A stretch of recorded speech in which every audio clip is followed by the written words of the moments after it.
Somewhere amidst tall mountains and thick fog, a group of people stands before a fallen man. The hands of this man look far from healthy, and neither does his overall physical condition. This is the swordsman An Suo, who is being judged as worthless for having a broken sword. The warrior Alex Morgan comments that he wishes Suo had stayed with them from the beginning because prosecutors are hard to deal with, which a female colleague agrees with. That colleague is the mage named Suzuki Endo, and regardless of how skilled Suo might be, she mocks him, saying that everything is happening because of him. She also makes it clear that she hates men in suits. Due to being poisoned, Suo calls up a kind of black blood into his hand as his condition continues to worsen. Then rage hits him with full force as he begins to remember the moments he shared with his former group. This naturally leads him to question why they are doing this to him. In the final battle against the dragon boss, they all fought in sync, like a true team would. And after a long clash, they finally emerged victorious. That day had every reason to be a joyful one, but this happened to the swordsman who had fought beside them all along. Unable to contain the hatred stored in his heart, he screams, demanding an answer. But the healer named Isabella states that she can't do anything since he was the only one against this decision. Stuvo, in turn, yells, asking if they aren't ashamed, since he helped clear one of the 5 final portals. If they had done the same with the other 4, humanity would be safe. But now, his former companions had betrayed him just like the demons they were trying to fight. In any case, the archer named Hexhood remarks that at least they don't kill humans, and he makes sure to remind them that he had warned what would happen if the portals disappeared. The truth was that hunters who lived off them would lose everything, leading them to become delinquents in the eyes of the people. So believing that Suo doesn't want to become a target of people's fear, Hex says he likes the kid, and that if Suo agrees to rejoin the group, he'll accept him. But it was clear that Suo wouldn't stoop to that level after being stabbed in the back. Regardless of anything, he didn't have much time left as his body had been poisoned by Suzuki and his wounds were already severe. Suo had no chance of surviving there, so there was only one thing he could do. Of all possible actions, taking one of those traitors down with him for the glory of humanity seemed the best. So Suo released the rest of his aura, thinking this would be his last attempt at being a hero. Alex is the first to feel fear, but Suzuki shouts that something like this is no big deal. After all, a prosecutor with a broken sword shouldn't be capable of doing anything. However, despite Suzuki's thinking, the archer sees something different. But just as he was about to explain, Suo dashed forward at high speed and in the blink of an eye, cut down both the warrior and the mage, leaving the healer in shock and the archer on high alert as they were lucky not to have been hit. At this moment, Suo's sword is clearly broken, and the poison is spreading throughout his body, so Hex can't understand this strength. Since Alex was lucky enough to survive, Isabella offered to heal him. But when she tried to do so, she realized that for some reason, her magic wasn't working. In any case, Suo collapses and falls off the cliff, but at the same time, he is consecrated with the divine status of swordsman. As he falls toward the end, the system announces that he has awakened the ultimate power as a swordsman and mastered the untouchable technique, the first SS rank skill. Moreover, he was the first to reach transcendence, so the system decides to give the boy a chance to become even stronger. And thus, An Suo's player system begins to reboot. After some time passes, a boy wakes up a little confused in an unfamiliar place. But he doesn't even have time to grasp the situation because he is carried away by a firefighter. Naturally, Suo, who is the protagonist of this story, asks what is going on. Then, seeing the civilian is fine, the man explains that a portal opened nearby. The presence of a firefighter and the fact that he didn't die both catch Suo's attention. But what surprises the protagonist most is what unfolds right in front of his eyes. At this moment, an explosion occurs in the sky and many small monsters wreak havoc in the city of Cinderum. The unbelievable thing, however, was that this was the station that had once been consumed by a portal in the past. At first, the portal had exploded, and soon after, goblins appeared just like now. Suddenly, a sharp arrow strikes the firefighter in the back, giving him no time to react. With him down on the ground, one of the monsters approaches the protagonist, who also falls. Even on the brink of death, that firefighter is more concerned about telling Suo to run away. So the protagonist decides to make a test by picking up the public servant's axe from the ground. He then stands up, and at the same time, the firefighter once again urges the boy to give up, saying it's too dangerous to fight demons. But Suo simply throws the axe at one of them and lands a direct hit on the monster's vital spot, knocking it to the ground, completely defeated. At this moment, the protagonist had already realized he wasn't injured and what might have happened.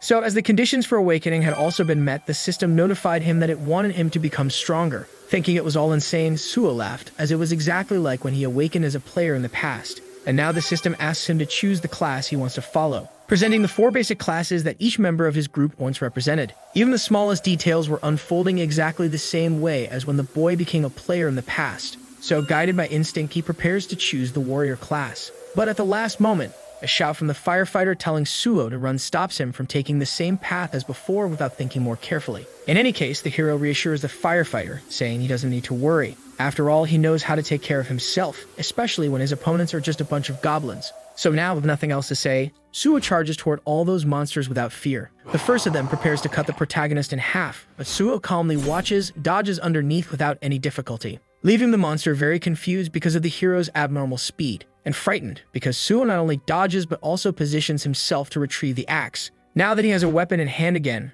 our hero seems even more confident. Then with just one move, he finishes off the monster from behind that had tried to attack him seconds earlier, demonstrating just how superior he is to these small fry even without having a class yet. As the goblin falls defeated to the ground, Suo swaps the axe for the monster's sword while thinking that only rookies fear these beings. Therefore, for him as a veteran, it's not difficult to point the sword at the entire group and declare that he'll eliminate them all. After a few more seconds of fighting, another monster is finished, and like a lightning bolt, the hero darts among the goblins, destroying them one by one, until he corners and finishes off the last one with a sword strike to the chest, making him the victor. After taking down all those monsters, Suo reflects while looking at the dirty sword. He can still feel the same rage as before, and because of that, he believes he can't let his frustration out here. The most important thing now in Suo's view is to keep his mind calm. Considering everything so far, he believes there must be a reason for having gone back in time, but even so, it's an opportunity to redo everything from scratch. After that battle, the system indicates many improvements and skill gains for the protagonist. All of these skills are basic in swordsmanship and hadn't been seen by the boy in a long time.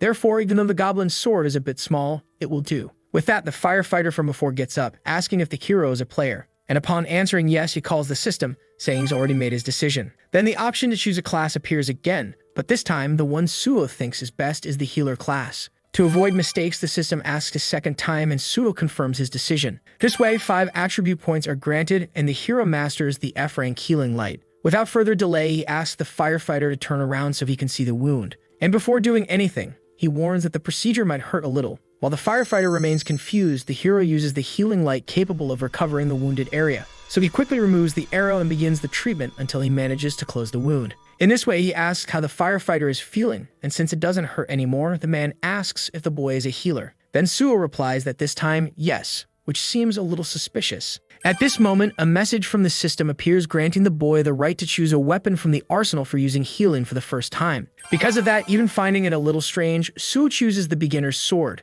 and so the weapon materializes in his hand, allowing the protagonist to receive a worthy sword for battle. The moment he wields the weapon, the hero analyzes the sharpness of the blade and decides to clear the portal now. Obviously, the firefighter tries to intervene, but Suo once again asks him not to worry, saying it's nothing serious. Up until now, the hero had acquired the swordsmanship skill without even having a class, as it was based on talent. Because of that, he can use his powers regardless of class. And now that he has the healer class, the higher his level gets, the better his skills will become. In the past, they said that the Holy Spirit light of Isabella also came from the healing light. If the boy had at least been able to heal himself at that time, the result would have been quite different. Therefore, this time his decision is to become both swordsman and healer at the same time. Because to prevent that from happening again, he needs to become even stronger than his former group. Now what the hero needs to do is acquire skills and level up. When remembering this portal more clearly, it becomes evident that it is the unpredictable type. In his past life, the protagonist almost died because of it, but now things were different. Maybe it could still be a little difficult since his current skills were low level.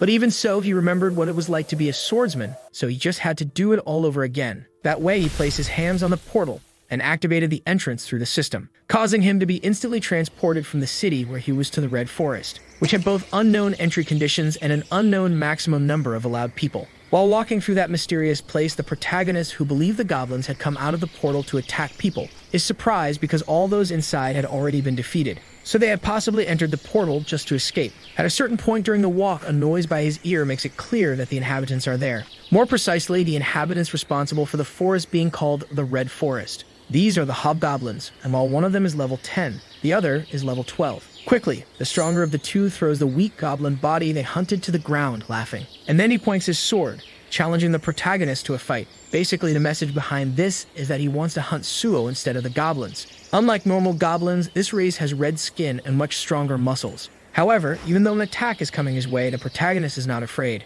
Because despite everything, they are still just weak goblins to a veteran like him. Even though he's not scared of his opponent, the protagonist decides to dodge first. That's because his current level is too low to easily cut the hobgoblin. But since that's the case, he thinks of another strategy capable of overcoming this problem, and charges forward with all the speed he can to attack the lower level monster first, using the strategy of targeting the beast's weak point, which in the case of these opponents is the eye. Even with the level difference between them, the protagonist manages to be effective, but he knows that if they were a bit stronger, he'd be in trouble. Still, to the hero, hobgoblins remain just weak monsters. Therefore, he quickly finishes the job of taking down the first monster in front of him, even feeling a little surprised at how quickly he did it. So Suo blames himself a bit and thinks he should be more careful next time, especially because he needs to use one of them as a test subject to find the rest of the beasts in the pack. The remaining hobgoblin fills with rage after seeing his partner defeated. Because of that, he charges madly at the protagonist and tries to attack in every possible way, but none of them even come close to hitting him. At a certain moment, the hero thinks that if he keeps hitting the monster,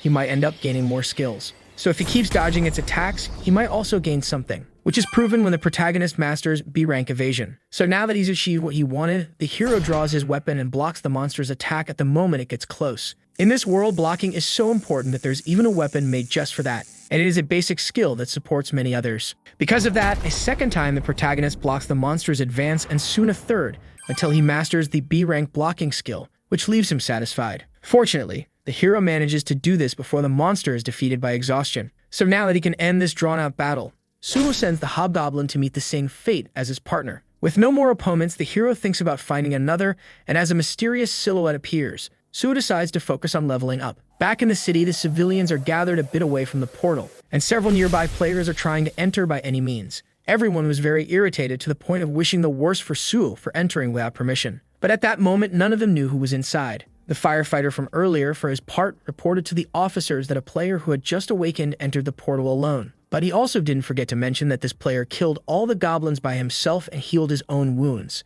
In any case, those men in suits had arrived too late. Although the fact that a healer killed all those monsters alone really left one of them confused. Judging by the monsters in that place, the portal didn't appear to be difficult, but entering alone is not the action of a healer. In addition, the officer questions how a healer can act like a warrior, until he also calms down considering the possibility that the player entered by accident. But if he really manages to clear the portal alone, things might turn out differently. With nothing more to do there, the officer tells his assistant to notify him if anything changes, and he pulls out his phone thinking he needs to find out who this guy is, no matter what. Back inside the portal, the protagonist advances with his sword in hand, and having already gained a considerable level increase, he begins killing several hobgoblins with great ease. Thus, as he approaches another group that initially appears confident, they are all eliminated at once, except for one who suffers heavy damage but continues trying to seize the opportunity to fight. Because of that, the hero kicks the beast's hand before it can grab a sword. The monster tries to speak, but no voice comes out, so the hero, standing in front of him, simply tells the hobgoblin to run after his companions to ask for help and make sure to bring as many as possible back to where he is. Meanwhile, the protagonist decides to take a look at his attributes. He knows it's better to evolve all of them instead of focusing on just one, and he feels satisfied for having earned a very good bonus. Now that he has acquired most of the basic skills, the next step is what comes ahead. Then, looking at the body of one of the monsters, he pierces it with his sword until it touches a crystal. Luckily, what he was looking for was in one of those monsters, and although he doesn't know much about it, he decides to take it. This is a magic stone that, if large, is categorized as rank D and worth about 50,000 won per piece. Before, the protagonist didn't even bother picking up something so small, but now, unfortunately, he's out of money. Therefore, he seriously considers whether he should spend his time collecting the rest, which inevitably is exactly what he does until he reaches the last of the magic stones, which at least will ensure a good amount of starting money. At this moment, the ground begins to shake as if an earthquake is happening. Then, looking around a bit, the hero realizes the guests have finally arrived, and that the portal boss will likely appear afterward. Because of that, on that battlefield, a horde of about 30 hobgoblins emerges. So believing he should level up a bit more before facing the boss, the hero asks if the monster he spared wants to go to the afterlife along with its friends. Obviously, without any kind of dialogue, the hobgoblins charge toward the threat with everything they have, and being in greater number, they feel quite confident. However, to their misfortune, Suo is faster than they expected, and with just a single jump, he already manages to get into a favorable position, which allows him to eliminate several of them there with a simple, continuous slash from beginning to end. One of the survivors tries to attack from the side, but the hero defeats him instantly as well. The system indicates a level and attribute increase for the protagonist, but since there are still many left, he gets ready to finish this quickly. First, the boy cuts one from behind and then those coming in from the sides. Thus, using his speed as an advantage, he silently eliminates one of them, using all the swordsman techniques he learned in his past life. That is, until something catches his attention as suddenly a stronger monster strikes the hero's defenses with an axe. But instead of being scared, the hero is happy about it because finally, right in front of him, the level 20 hobgoblin boss appears. Still inside the portal in the Red Forest, an explosion caused by the result of an attack occurs. The boss proves to be very powerful with each brutal strike he makes. So the hero defends and dodges, but another monster appears behind him trying to take advantage. Very irritated by the interruption, the protagonist shouts that the younger ones shouldn't interrupt a fight between elders, and so he destroys not only that one but several others nearby. In the face of all that destruction, the Hobgoblin boss uses the Fear skill. Because of that, the hero enters a panic state, causing his muscles to completely freeze. Fear is a skill that causes panic and increases the user's attributes according to its level. Therefore, Suo didn't expect to see a monster using such a special resource in a place like this. With the boss behind him and several monsters in front, the protagonist finds himself cornered. He can no longer do anything about it since he has no mental protection skill or item. Thus, the boss advances at the same time as his subordinates to attack together. However, the hero knows one way to neutralize fear even without any skill, and all he needed to do was inflict pain on his own body. That way, the panic state is neutralized, allowing the boy to return to his normal state. Barely escaping that situation, the protagonist now manages to counter the boss's charge,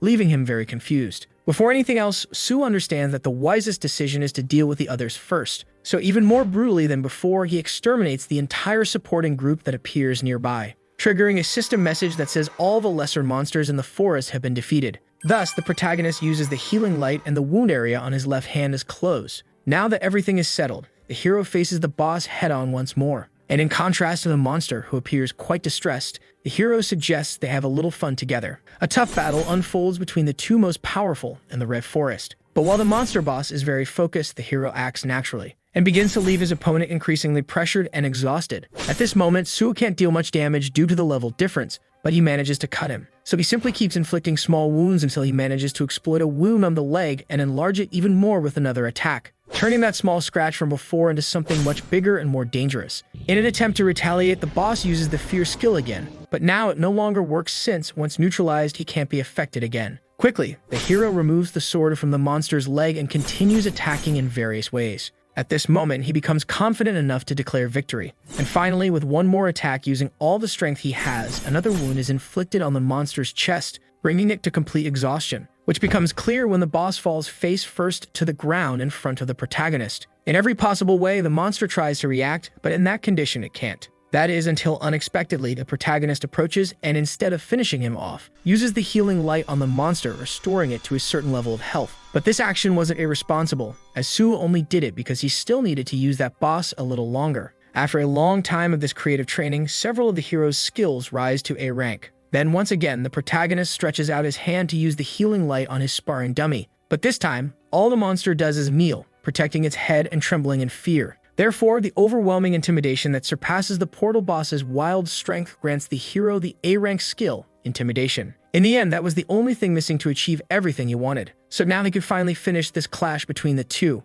And with a simple sword movement, that's exactly what he did, sending the boss to where his subordinates went. And when the final opponent of the forest is defeated, Suo also receives the B-rank skill, Decapitation, and is notified that the portal was successfully cleared and that the MVP was Suo, so he received 1 bonus point and additional experience. With another level up, all attributes increase by 1, and upon reaching level 10, the hero gains 5 more bonus points. The Healing Light skill that heals wounds rises to rank E, and now the rank E healing that treats diseases appears. Now the protagonist no longer needs to worry about negative effects, and if he continues improving his skills, he may be able to cure all poisons. Therefore, he believes he already has everything he needs and then turns to the portal, walking slowly while thinking about seeing certain people after all this time. Outside in the city, the public commotion continues the same as before. However, they notice a change in the portal that leaves many frightened at the possibility of monsters reappearing. Fortunately for everyone, who comes out from inside is actually a person instead of an enemy. And that person is none other than the healer Suo himself. Naturally, people can't believe that the boy really went in alone and cleared the entire portal.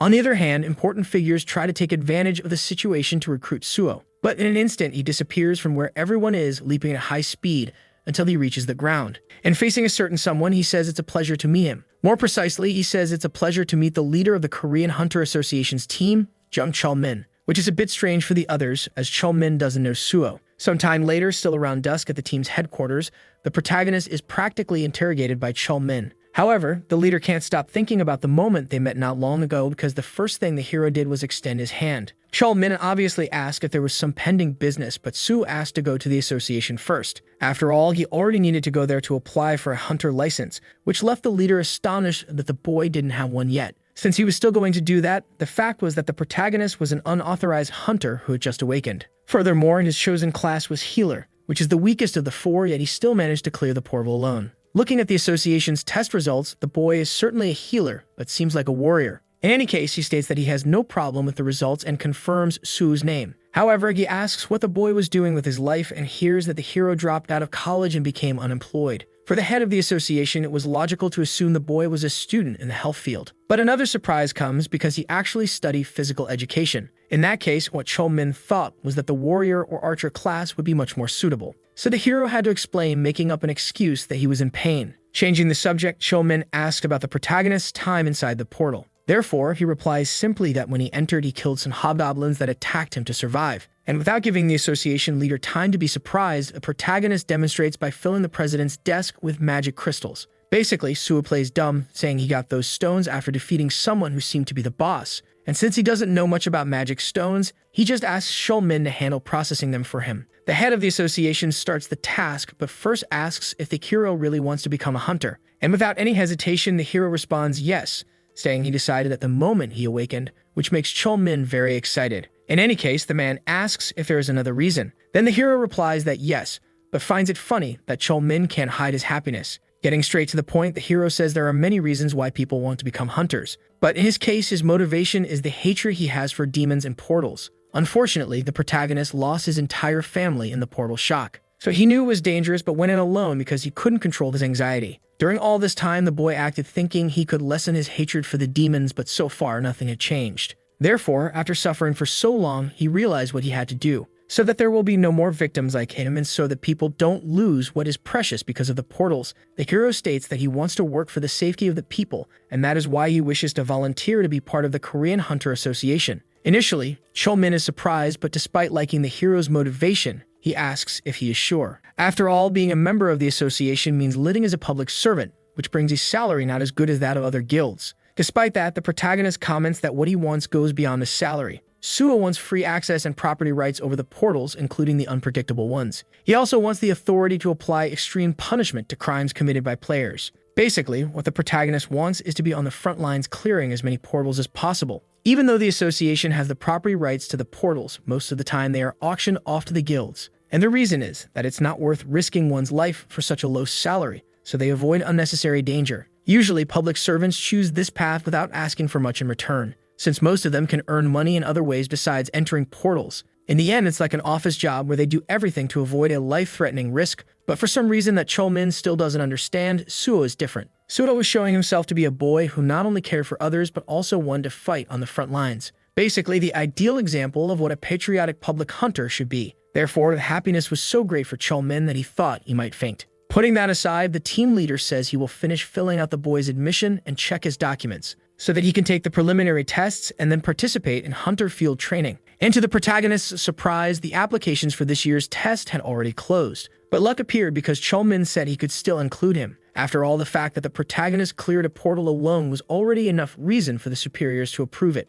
Besides, Cho-min wants to recommend Suo personally, and even though he warns that the written test will be difficult, he says the physical one won't be a problem, so Suo commits to studying on that day. But quite confidently, he now suggests taking one of those tests just to gain a little experience in case he fails. In that case, Cho-min, surprised, comments that they can start as early as today. However, the hero suggests the next day, already apologizing because he says he doesn't have any money until the magic stones are processed. So Cho-min hurries to process them as quickly as possible. During all these years in his past life, Cho-min was the only one he could trust. So now that he was back by his friend's side, the hero thanked him for the help. Sometime after the admission test, the leader informs him that he already deposited the earnings from the magic stone sales, which surprises Suo for amounting to 3 million. A bit embarrassed, Cho-min explains that public servants are exempt from the stone processing fee, so the hero decides to ask for another favor. Suo heard there's a library of the association and that several books from there will be used in the test. The hero knows it's late to study but insists on going through some of the material. So Suo asks if he can have permission to enter there to prepare at least a little.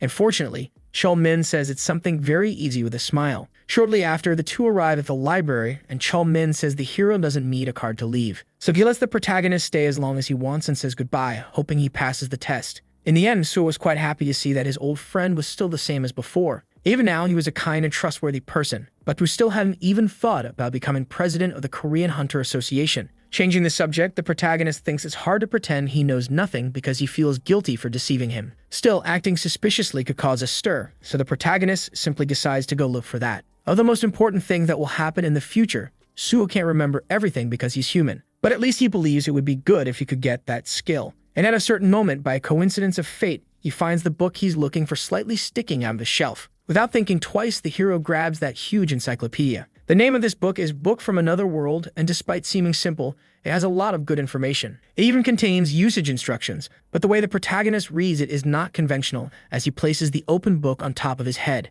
And only after waiting some time does he realize it's not working. Obviously, he got frustrated for playing the fool, but that was exactly how the instructions were written. At least it not having worked was what he thought, because suddenly a message appeared informing that the Library of Memories was interested in Suo's story, and soon that same library sent an invitation, opening again above the hero's head. But this time on its own, it sucked him into a portal that brought him to the secret location of the true Library of Memories. It is said that the library makes a person remember everything they have ever seen or heard, even if it's something painful. The human mind has a forgetting mechanism, and that's why people don't remember many things, but the library is different, like a curse. The person who obtained this ability before was the head of the Hexagon Guild and a former employee of the association. While she was studying in the library and preparing to leave, she ended up falling asleep on top of a book that was large and soft, and so she was lucky enough to gain an ability. Thanks to her, it is now the protagonist who had the ability, so he thinks of repaying her by treating her to lunch later. The library system asks if the boy would like to donate his story to the place.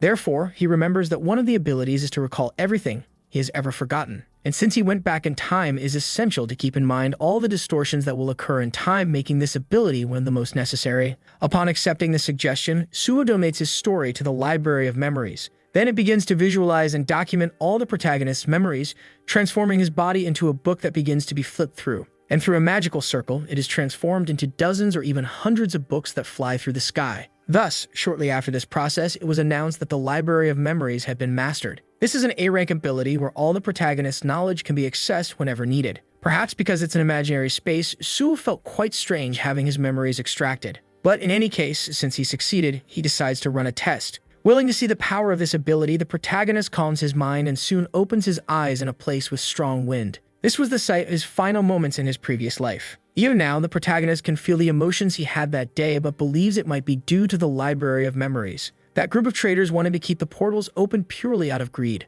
So when he remembers the moment he fell from that cliff, the hero becomes even more determined to take revenge. In any case, Suo regrets a little not having gone to look at something else. But only until, while witnessing his final moments, he notices two windows appearing in front of him, which surprises him. The messages said the system would give Suo a second chance for being the first to achieve transcendence. And before he could understand what it was about, the protagonist returned to the library space alone and very confused. According to the messages, the hero had reached the divine state along with his first SS rank ability. And for having reached the level of transcendence, they gave him another chance, which was something totally incomprehensible. However, this still means that the fact he returned was not a coincidence. Sometime later, after a short trip, our hero steps out of a taxi at his destination. At this moment, he believes that what matters is not the reason, but the fact that he has returned to the past. Therefore, in addition to avoiding what happened to him, the boy wishes to deal with the portals that cause the highest number of deaths. At least that's what he wants to try, and preferably at a much faster pace than in the past. Therefore, to achieve this goal, he cannot waste a single second of this chance. And that's why the place where the protagonist is located is the Nexus headquarters. Nexus is a private hunter academy, and rumors say it's the largest in the country. Therefore, as he will need a lot of money in the future, he plans to earn some there. Right at the entrance, a staff member asks how she can help. Without wasting time, Suo asks to speak with director Kim Soo-ae, which surprises the receptionist. She asks if the gentleman has a scheduled meeting, but he denies it, saying he just wants to share something important. Obviously, the staff member refuses, so the hero changes his request to a message delivery. And the message Suo leaves for the director is that the man who cleared the Sindorim station portal alone is here. With such an impressive introduction, it doesn't take long before they go to the office of the Nexus director, who introduces herself as Kim Soo-ae. In response, the protagonist also introduces himself, and then the two sit down. Taking the lead in the conversation, the director admits she knows of his achievements and asks the reason for his visit. Then the hero replies that he is there for a scholarship and informs her that the hunter license test will take place the next day, which he will also take, leaving the director a bit confused.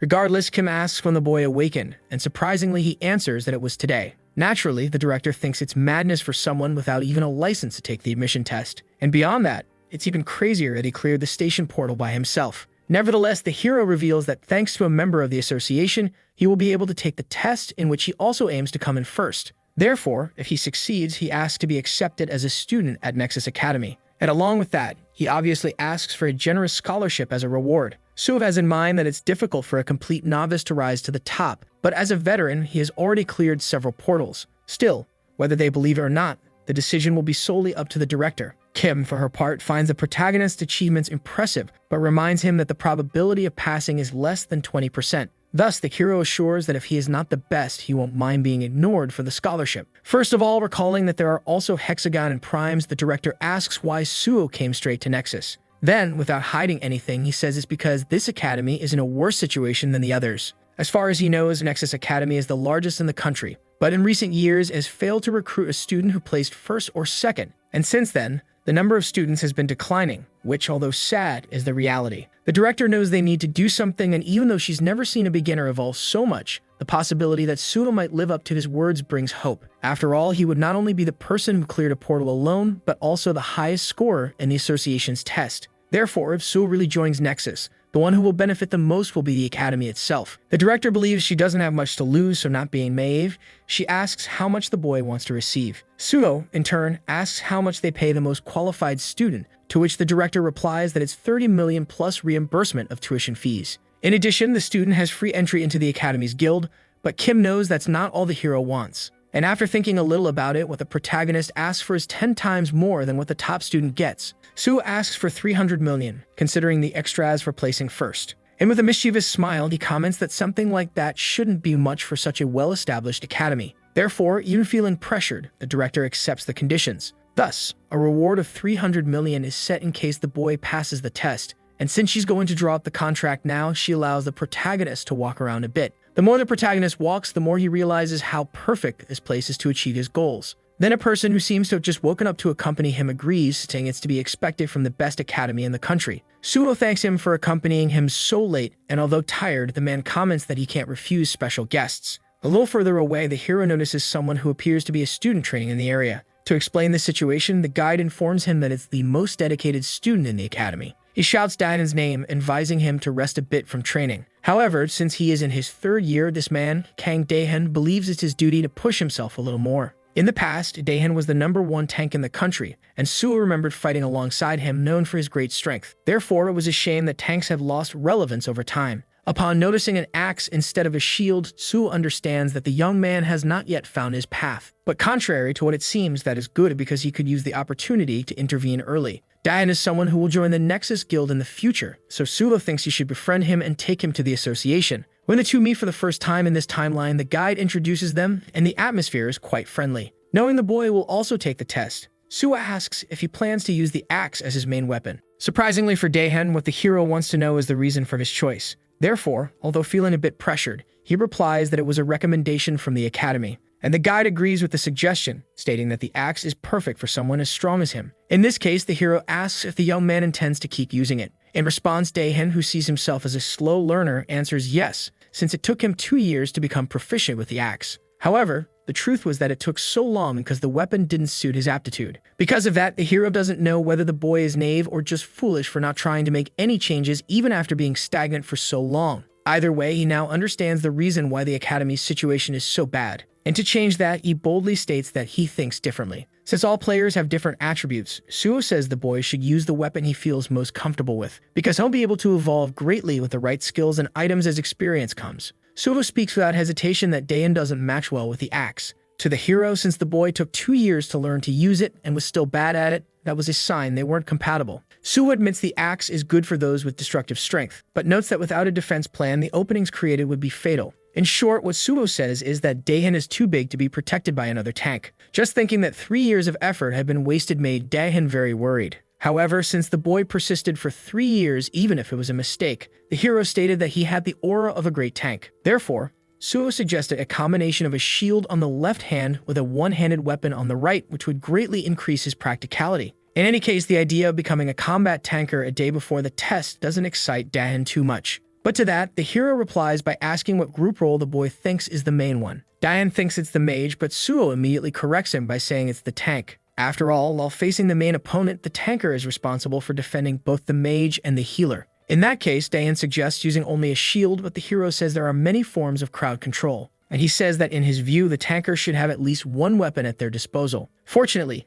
Dayan accepts trying this new way of fighting, his eyes shining with excitement. And in this way, the two part on friendly terms. At the moment Suo is alone again with the guide, his attention is called. Since the director asked him to show the academy, the young man is curious to know if Suo will apply for a teaching position. To the young man, the protagonist's knowledge of equipment is excellent. However, knowing it would be strange for someone without a license to become an instructor, he responds with a blatant lie that he just guessed. And thinking he's waited long enough, he cuts the subject and asks to go see the contract with the director. The next morning, on the day of the admission test at the headquarters of the Korean Hunter Association, the place is full of players who want to take the test to get a license and, naturally, a good position. But An Suho, who cleared a portal alone, is an exception to the rule. Because unlike the others who prepared in advance, the condition of our hero was the worst of all. Sometime later, an organizer politely asked the participants to form a line according to the number they were given. And since an anti-doping test will now be conducted, the hero believes it's no big deal, because people who usually use these tricks don't consume, but rather enhance their abilities. Among the strongest present are level 5 hunters,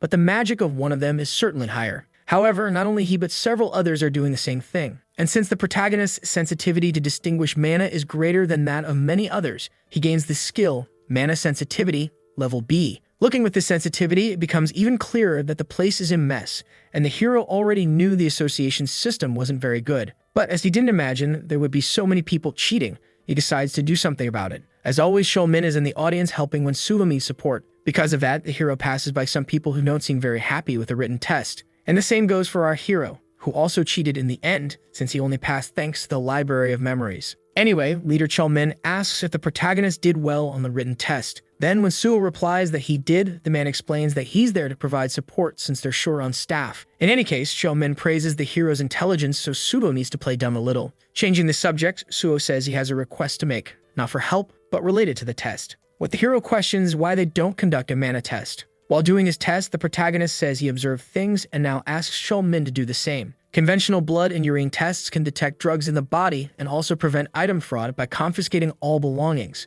However, he also believes that abilities should be checked because using mana detection makes it easy to spot cheaters. And in response to this advice, Chelmin simply thanks him and says he'll make sure to check before the physical test. But before our hero leaves, the association leader asks him to wait a minute and sincerely says he's rooting for Suho to pass as he's looking forward to working with him. Naturally, Chelmin also hopes the protagonist's score is good, and so the two part ways with our hero thanking him for the support. Sometime later in the practical test room, when everyone is already gathered there, a notice is given to the candidates that the test will be delayed by 2 hours due to issues with the capsules. Therefore, in the meantime, they may wait in the lounge. But this was actually an excuse to deal with the cheaters. There are 1,200 candidates in this test, and the success rate is under 10%, which could drop to 7% if all cheaters are caught. So the hero believes it's a good idea to look around. Maybe he'll find someone useful there. In a corner of the hall, a young man calls an older man out for a fight, taunting him and saying he's scared. Feeling offended, the adult pushes the young man away with a strong shove. He was already fed up with being provoked, but since the boy had just been attacked, he didn't wait to react. And with a simple move, he was about to crush the adult if the protagonist hadn't intervened at the right moment, sending that cocky boy flying, leaving him a bit confused. Obviously, the adult just gets even angrier, so the hero comments that he'll take care of it for him, and explains that he's not an inspector, but a participant who wants to solve this issue on behalf of the big guy. Thus, the man sees no reason to refuse, but the delinquent asks what Suho thinks he's doing. Anyway, the protagonist introduces himself, and knowing the boy wants a fight, he offers himself. But unexpectedly, the response he hears is that the boy doesn't want to fight trash like him. The same young man says Suho is lucky he doesn't want to fight, and then tells the intruder to leave immediately. But knowing how this type behaves, our hero asks if he's a coward. And that was enough to make the boy angrier than ever before, but also excited because he was already getting bored from not finding anyone brave enough there. So the protagonist challenges him once again to fight, especially since he knows there's a training field nearby. Sometime later in the designated place, spectators in the crowd judge the two as ego-driven idiots. The supervisor, on the other hand, states that they may only use training weapons provided by the association and that at the first sign of danger, he will intervene. Still, he accepts the fight between the two and signals for them to begin. Quickly, the delinquent tries to strike the protagonist with a blow, but Suho dodges, leaving him with a bad taste in his mouth. Unwilling to give up, he tries to attack again, saying he'll slice that annoying face of the hero. But the protagonist steps on the boy's weapon, and when he practically immobilizes him, asks if the delinquent was really that weak, and if he was just bluffing earlier when he pretended to be strong, which obviously infuriates the boy. In the past, this delinquent named Park Yong was known by the name Mad Swordsman. Park had an immense thirst for power and always tried to fight others whenever he had the chance. No matter how strong they were, after all, he was someone who only thought about power. This thirst for power eventually led the boy to become a hunter-killer in the future. And inevitably, the protagonist knew he'd be in a place like this. When he saw him in his past life, Park was actually strong, so now he wants to prevent that path from repeating. But better than talking is showing it in practice, so the hero kicks the boy away, making him slide across the ground, and then mocks him, asking again if that was all Park had to show despite his confidence. Next, the hero also suggests they stop since he knows this must be Park's first time fighting someone at level 10. However, the boy laughs at his own situation and, claiming the protagonist is too relaxed, says he'll fight seriously from now on, which of course our hero has no problem with. Without wasting time, Park charges in and strikes downward with all his strength, but the hero defends using only one hand. And even when several more attempts are made, he remains impressively calm. Despite that, Sue admits that Park is better than before, but the boy can't understand how he's still so far behind. And because of that, he decides to use his strongest move, crouching into an intimidating stance. This form is from the boy's original technique called the Dragon Sword. And with great pride in his power, he charges with full force, telling the hero to go to hell as a powerful explosion is generated. Park is sure that the protagonist couldn't have dodged it. However, the reality is that once again his attack did nothing, because Sue continued blocking it with the same ease as before. Park yells, asking how that's possible, and the hero replies that it's natural to block such a slow attack. The truth was that this wasn't the true Dragon Sword,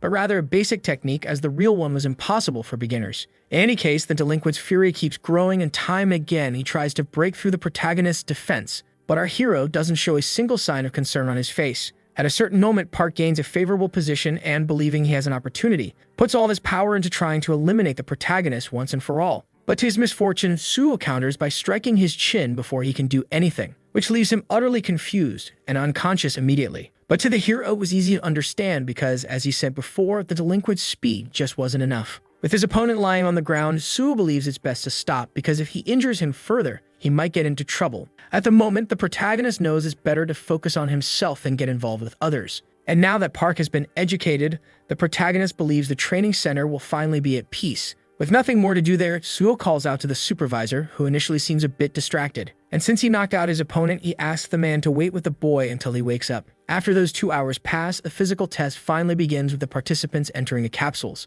In the area, there are more supervisors than before who are possibly disguised MANHWA inspectors. And with the excuse that they aren't compatible with the capsules, several cheaters are gradually taken away. In the hero's case, since he's already ready, he's told he can lie down. And if anything strange happens during the test, the given instruction is to press the emergency button. Thus, the instructor says the test will begin, and the very moment he presses a device, the protagonist begins to be transported to the location of the physical test. And the player's subconscious is connected to the system, which begins loading at 5%, until it soon reaches full load for the situational test for healers. When he opens his eyes, the protagonist realizes it's quite unexpected and that the probability of healers passing is low. So he wondered why, until he came across several accident victims needing help and understood the situation the program had created. All these horrors would have been enough to traumatize the protagonist in his past life. And inevitably, now the high prices healers charged made even more sense. But in any case, Sue decided to stop talking and start acting. The practical test is said to be the most important part of the hunter exam, and it works according to the chosen class, serving to show how qualified the person is for the job. The test simulation changes every year,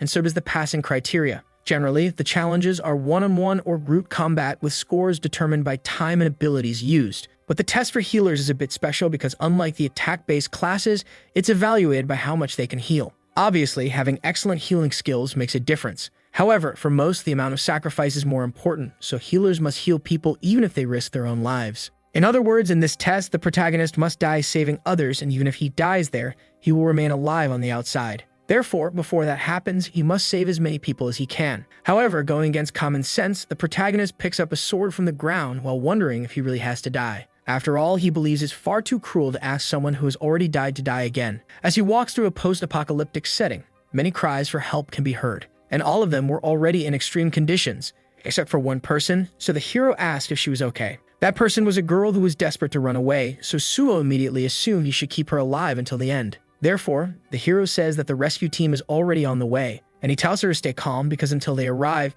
he will certainly take on the role of protecting her. After some time, people start coming out of the capsule, and one of them feels frustrated about going home with a not-so-good result. so he leaves with a rather downcast expression. The staff member responsible for the hunter in turn analyzes that the result was 9 minutes and 4 seconds. So due to the difficulty of the test, she believes there won't be many who pass. Anyway, she asks Director Shin about the participant he is overseeing. And incredibly, the man replies that his hunter has already been in the capsule for 30 minutes. A result like that is enough to make the girl run to the location to see it with her own eyes. But even seeing it, she can't believe the reality of the situation. As he's lasting so long, the girl asks if he's a warrior, but Shin says he's a healer. Obviously, the girl doesn't believe it, but the fact is that Suo can be seen using a sword on the digital panel. And besides that, the healing ability is also clear for both to verify. The girl thinks it's amazing that a healer can fight so much, so she asks if they should fail him if he doesn't die. But the director, who knew the test was to protect the civilian until the end, disagrees since Suo is fulfilling the objective. In other words, not only was he right for not abandoning the girl, but the protagonist also kept fighting to protect her and healed her whenever he could. In other words, by continuing to risk his own life to protect her, he fulfills the conditions. And since the system did not interrupt the test, there was no reason for them to interrupt it either. In any case, it was clear that the best candidate of the test had already been decided. Back to the protagonist's perspective, at the moment when one of the monsters jumps at him, hungry for human flesh, he waits for the perfect moment until, when many others enter the reach of his sword, they are all cut at once with an extremely fast attack. Despite this, the protagonist believes he must be even faster to achieve his goal. So he draws his sword once again, trying to be faster than before as he slices through several monsters. Without wasting time, the protagonist continues the extermination, easily defeating 2 of those mutant dinosaurs. And when he passes the rest, he cuts them in the air, defeating them before they even hit the ground. Therefore, with all this brutality in front of her, even the civilian who was once scared becomes impressed. And quite intelligently, the protagonist masters the sword draw, consequently increasing his speed proficiency. As the system detects the player's movements, it allows the mastering of skills. And although the experience gain is low, it is still possible to improve techniques. In addition to gaining some new ones, most of the ones he already had were raised to rank A. With all the basic swordsmanship skills well developed, a protagonist could now ascend them, and thus possibly be lucky enough to obtain a technique as good as Park's. Therefore, with the system's recognition, the protagonist was given the opportunity to register his own skill, and now he was one step away from acquiring his technique called Guardian Sword. Naturally, the protagonist chooses this as the name of his technique. Then, recognizing the boy's skill level, the system allows him to create it with his own swordsmanship style. In this way, the skill Guardian Sword of rank S is successfully created. With this, the hero's skill efficiency and speed increased by 50%, also receiving 10 bonus attribute points. The system wants him to continue walking the path of the sword and therefore also grants him sword knowledge of rank S, which removes all restrictions related to swords, also adding a 50% compensation effect. In the past, it had taken Suo 10 years to achieve this, but now that he remembered everything, it was infinitely easier. Anyway, the protagonist realizes that the number of monsters has stopped increasing, so the test must be coming to an end. Moreover, he wants to get out of there, but to finish the challenge, there are only 2 options. The first is to die, and the second is to kill all the monsters in the area, which, considering the protagonist's personality, it was already obvious he would choose the second. Sometime later, the instructors still hadn't intervened in the protagonist's test, and naturally, to everyone's surprise, Suo actually managed to kill all the monsters, something that had never happened before, especially considering Suo also healed the civilian. Therefore, it was unanimous among all that they didn't even need to check the test ranking. Days later, at the association's headquarters in the strategic team office for the Hunter test, one of them believes that Kim Hyun must have been the best candidate, and another agrees that the boy worked really hard. So the one in charge of presenting the results believes that this time Hexagon will come out victorious. However, the data shows that first place actually goes to Suo, and to confuse the officers even more, Ki Hyun, whom they were talking about, doesn't even appear on the list. Naturally, the atmosphere becomes a bit awkward, and within seconds, the leader of the association calls the hero. Upon answering the call, the protagonist introduces himself. Then Chol-min apologizes for not congratulating his colleague when he received the news,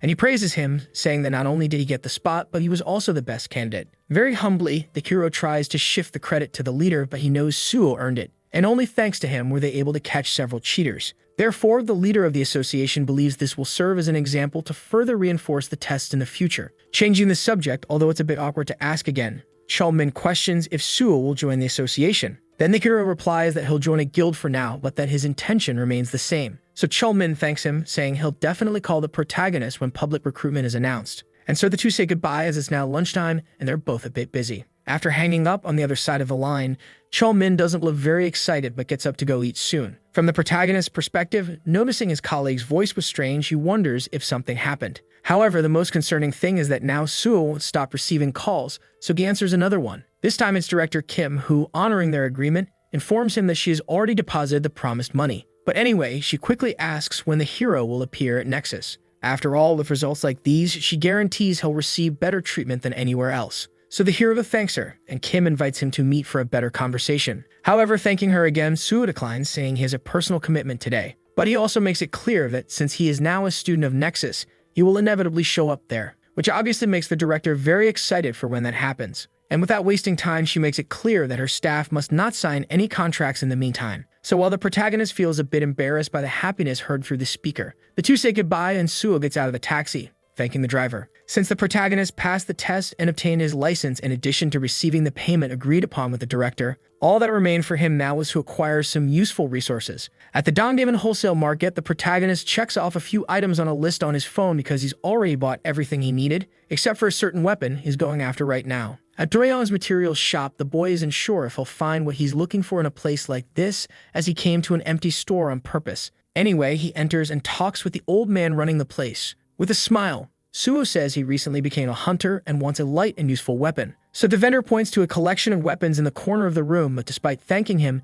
it was just a bunch of old stuff. They're all low-level swords with no information, but that doesn't mean they're entirely bad. There are cases of swords that were sealed and later unleashed immense power. Swords like that emit a very noticeable aura, and in a place like this, there aren't many players who find something like that. Because of this, the protagonist activates his mana detection and among the items, senses a different energy coming from a spear, which makes him certain that he has found the item he wanted. Sometime after buying that item, our hero leaves the wholesaler, and he's very proud, knowing that if the seller discovers its value later, they'll regret having sold it so cheap. Anyway, the hero decides to begin the process. In the first stage, he closes his eyes and focuses, channeling the weapon's energy into a flow. His own mana is infused into the weapon, and thus the seal begins to break. Until, with an uncontrollable release of energy, the spear's subconscious begins to awaken. Our hero feels greatly pressured as his mana is being drained. But suddenly, the process is interrupted by a sudden collapse that causes the protagonist to throw the spear to the ground and nearly faint. A bit more of that, and he would have been completely exhausted. Therefore, Suo realizes he'll need at least 100 mana attribute points if he wants to awaken it. So, although it's not useful now, Suo understands that he needs to become stronger to use it.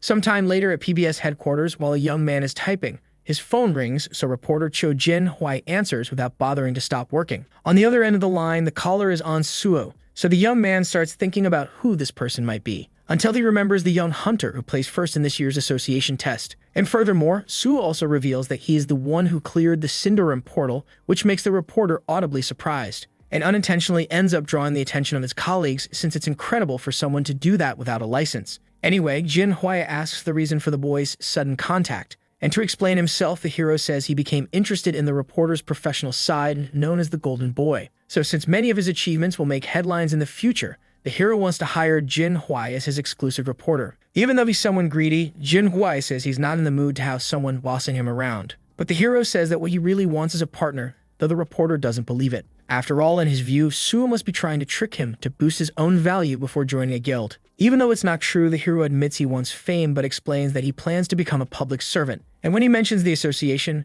Jin-hwai naturally doesn't understand the reason. Being asked to help someone get famous without the goal of joining a guild sounded like a joke. Anyway, Suo maintains the idea that he wants to work on the front lines, so Jin-hwai asks again if the boy wants to be a hero or just gain fame. And what the protagonist replies is that he only cares about ending the portals, which the reporter doesn't quite understand. This meeting with the hero felt very strange to Jin-hwai. Not caring much about it, he said he understood what Suo meant. But even so, he decided to decline the offer, saying he would only write the articles he wanted to write. In that case, as usual, the hero proposes a bet between the two. Understanding that he will have to earn the reporter's trust first, he says he'll prove it through his abilities. And that, as a hunter, he plans to conquer the Tower of Trials alone on that same day. Jin-hwai knew that even for a powerful group, conquering the tower was impossible. But that was exactly why the hero was using the situation to gain his trust. After all, if he succeeded, Jin-hwai would have to accept being his exclusive reporter. The best player who ever worked in the news field was reporter Jin-hwai. He is someone who takes pride in coming from a wealthy family and only accepts special requests.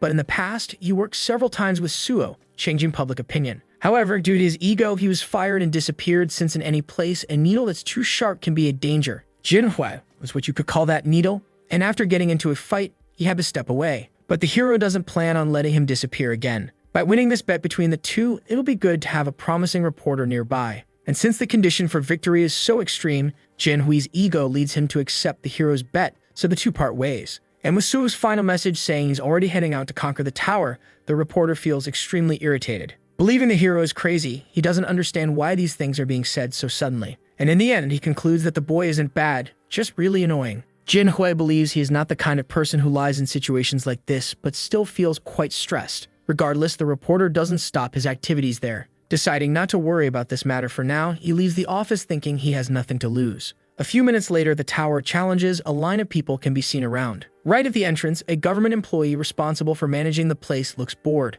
Wasting no time, the protagonist asks if he can enter, and since he has a credential, he is allowed in, but the fact that he is alone draws attention. The employee says it's not forbidden to enter the tower alone. However, judging by the hero's new license, he suggests it's better to go in a group to avoid getting too hurt. Even though it's good advice for most people, the protagonist declines it. So despite having a bad feeling, he agrees to let the boy go as long as he pays the 70,000 entrance fee when charged. But he also yells for Suo to return immediately if he encounters any real danger. The Tower of Challenges is practically a hunting ground. Any player below level 20 can enter freely to level up like in a public portal. And since he doesn't have much experience yet, this is the best place for the protagonist to level up. He opens the gates to the first challenge and truly enters the interior of the Tower of Challenges. The system of the place warns that it will be possible to leave at any time once surrender is declared. Sudo then materializes his sword, which will serve against the first enemies he will face, and so the first floor's challenge begins. At that moment, a huge liquid green monster appears in front of the hero.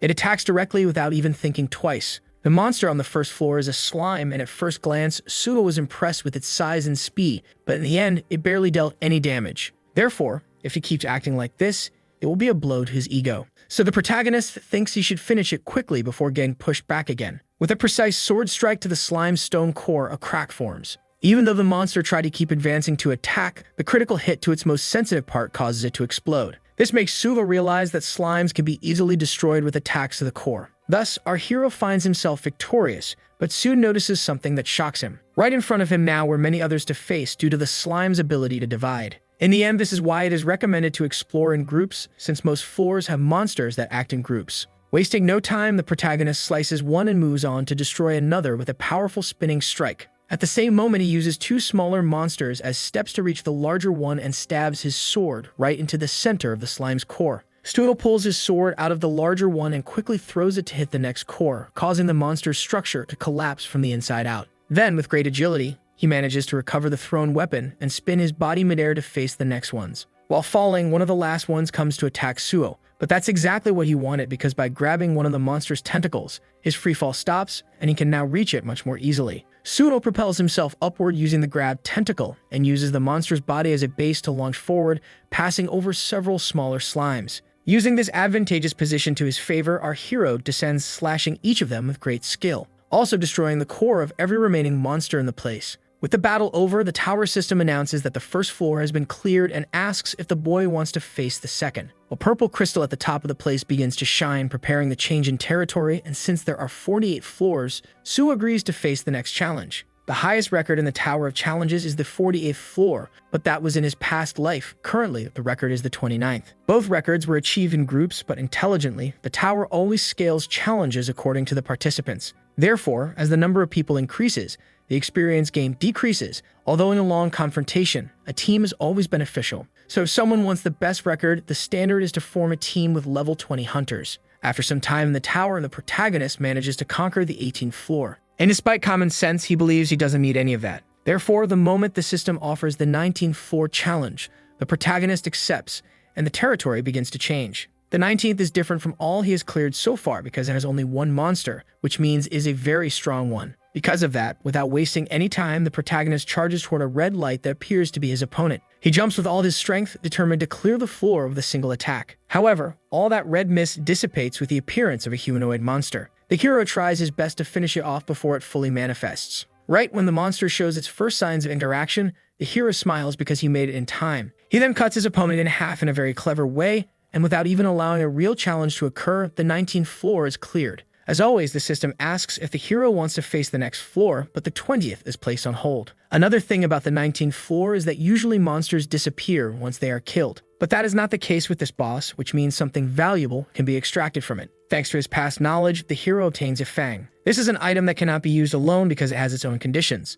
Therefore, mana detection is activated, and upon seeing a point of energy on one of the tower's walls, a protagonist realizes he found it. By inserting the fang into this place, which seems to influence space-time, the whole tower begins to tremble, and with blue flames swirling around a passage, the system announces that a secret portal has been found. This is the subspace that Jang Pion-ho acquired in the tower in the past. It is possible to enter this place after defeating the red monster. There is something special about subspaces generated by items, and that special trait is that living beings can also freely enter and exit the place. As soon as he enters, the hero is surprised by the interior that closely resembles a cave. Suddenly, a light similar to the previous one begins to shine near Suo's chest. And since the current subspace's owner is dead, the system asks if the hero wants to become the new owner, which he accepts. Then, as simple as it seems, he becomes the new owner of this subspace. Thus, the S-rank subspace ability is acquired, which surprises Suo again for being an ability instead of an item. It is said that the subspace changes according to the magical influence of the owner, which is why such a bright light like the sun suddenly appears.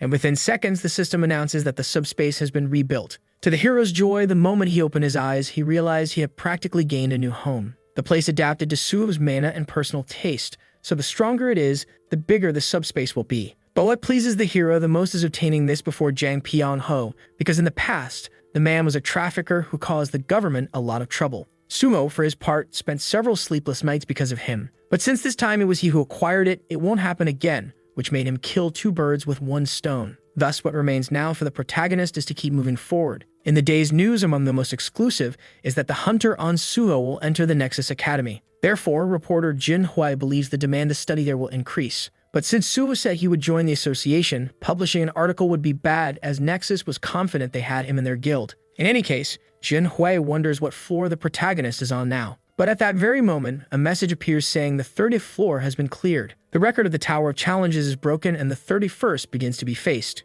Among the people nearby, everyone starts gossiping about which guild is responsible for it. And suddenly, the 31st floor, which had barely begun, is also cleared. Therefore, Jin Hui can hardly believe that the person responsible is actually Suo. At first, he thought the protagonist was just bluffing, but upon checking the tower's information, it clearly states without any restriction that the name of the player facing the 32nd floor is on Suo, so the reporter knows he can't let this one slip. At Nexus headquarters, the director slams her desk, unable to believe what she's hearing. One of the employees says it's possible to see Suo breaking records in real time. So fortunately or unfortunately, Kim realizes that if he wants to bring him into the guild, he will have to pay much more than he had imagined. Therefore, he also decides to contact the president of the association first. Shortly afterward, the player on Suo begins facing the challenge on the 48th floor, and Chulmin, who came to see it up close, is impressed by how ridiculously fast the hero is climbing. So if what he said about joining the association is true, they will have an incredibly talented person on the team. At that moment, the young man's phone starts ringing, and he immediately thinks it must be a call from the vice president.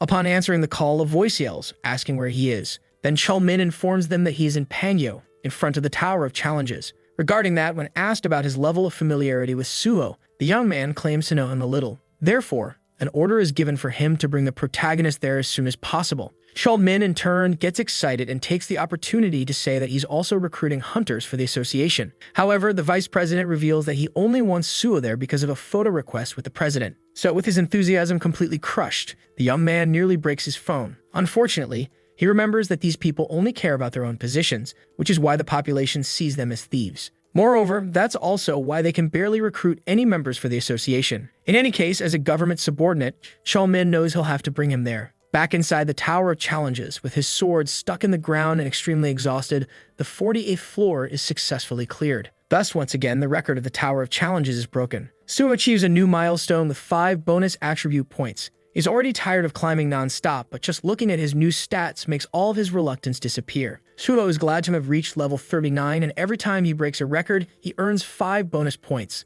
Also, since he already knows everything, the hero feels like he's playing on a low-level account. Anyway, he finishes distributing the points, and with a more serious expression, finds himself once again in front of that teleportation crystal. Ready for the next objective, the challenge of the 49th floor begins, taking the protagonist instantly to the one he's been wanting to face until now. Standing before our hero is the most powerful monster in the Tower of Challenges. This is the level 49 Tower Dragon, which demonstrates its might with a deafening roar. The monster quickly stares at the protagonist, seeming curious. And since his enemy is level 49, Suo actually feels a bit intimidated. Even though it's not a pure-blooded dragon, it's still as strong as one, so Suo isn't sure he'll be able to win. But despite being an opponent that will certainly be tough, the protagonist won't give up before trying. After all, this is exactly what he came for. At the same time, Suo braces himself, gripping his sword tightly. The monster steadies itself. And so the two charge at full speed simultaneously, determined to eliminate each other. When they reach a critical distance, the dragon tries to continue the charge, but Suo dodges with a jump that causes the monster to miss.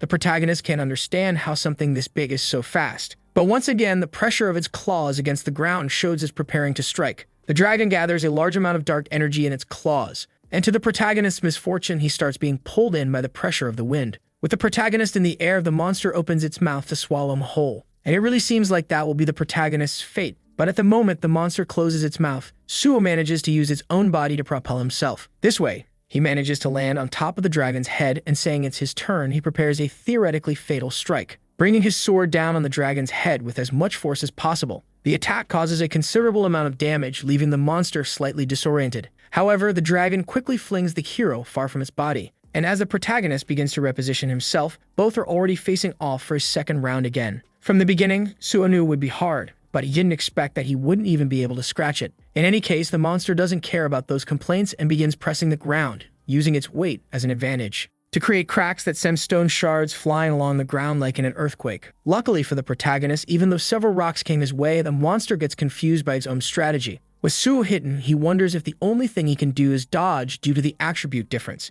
Incredibly, the dragon isn't as strong as a pure-blooded one, especially since if it were, the hero would have already been found. Furthermore, even though it's not such a high-level monster, his body's defense is quite high, which prevents direct attacks. Therefore, what our hero thinks is that he must focus on its weakness, which is the reverse scale. Since this monster hasn't reached level 100, Suo believes it shouldn't be able to hide the scale very well. And this becomes clear when he sees something shining on the inside of the dragon's tail. Even from behind one of the rocks, the reverse scale is visible. So the protagonist decides to act as fast as possible. Without wasting time, he jumps powerfully and propels himself off each piece of debris at high speed until he reaches his target, and drives the sword forcefully right into the middle of the dragon's reverse scale. Instinctively, the monster panics, and a message notifies that the tower dragon has become enraged. Unluckily for the protagonist, the dragon begins moving non-stop, making an already difficult situation even worse. In any case, the hero needs to destroy it quickly and focus so he doesn't stall any longer. Then, with a very clever strategy, he applies torque force to rotate the weapon in the scale.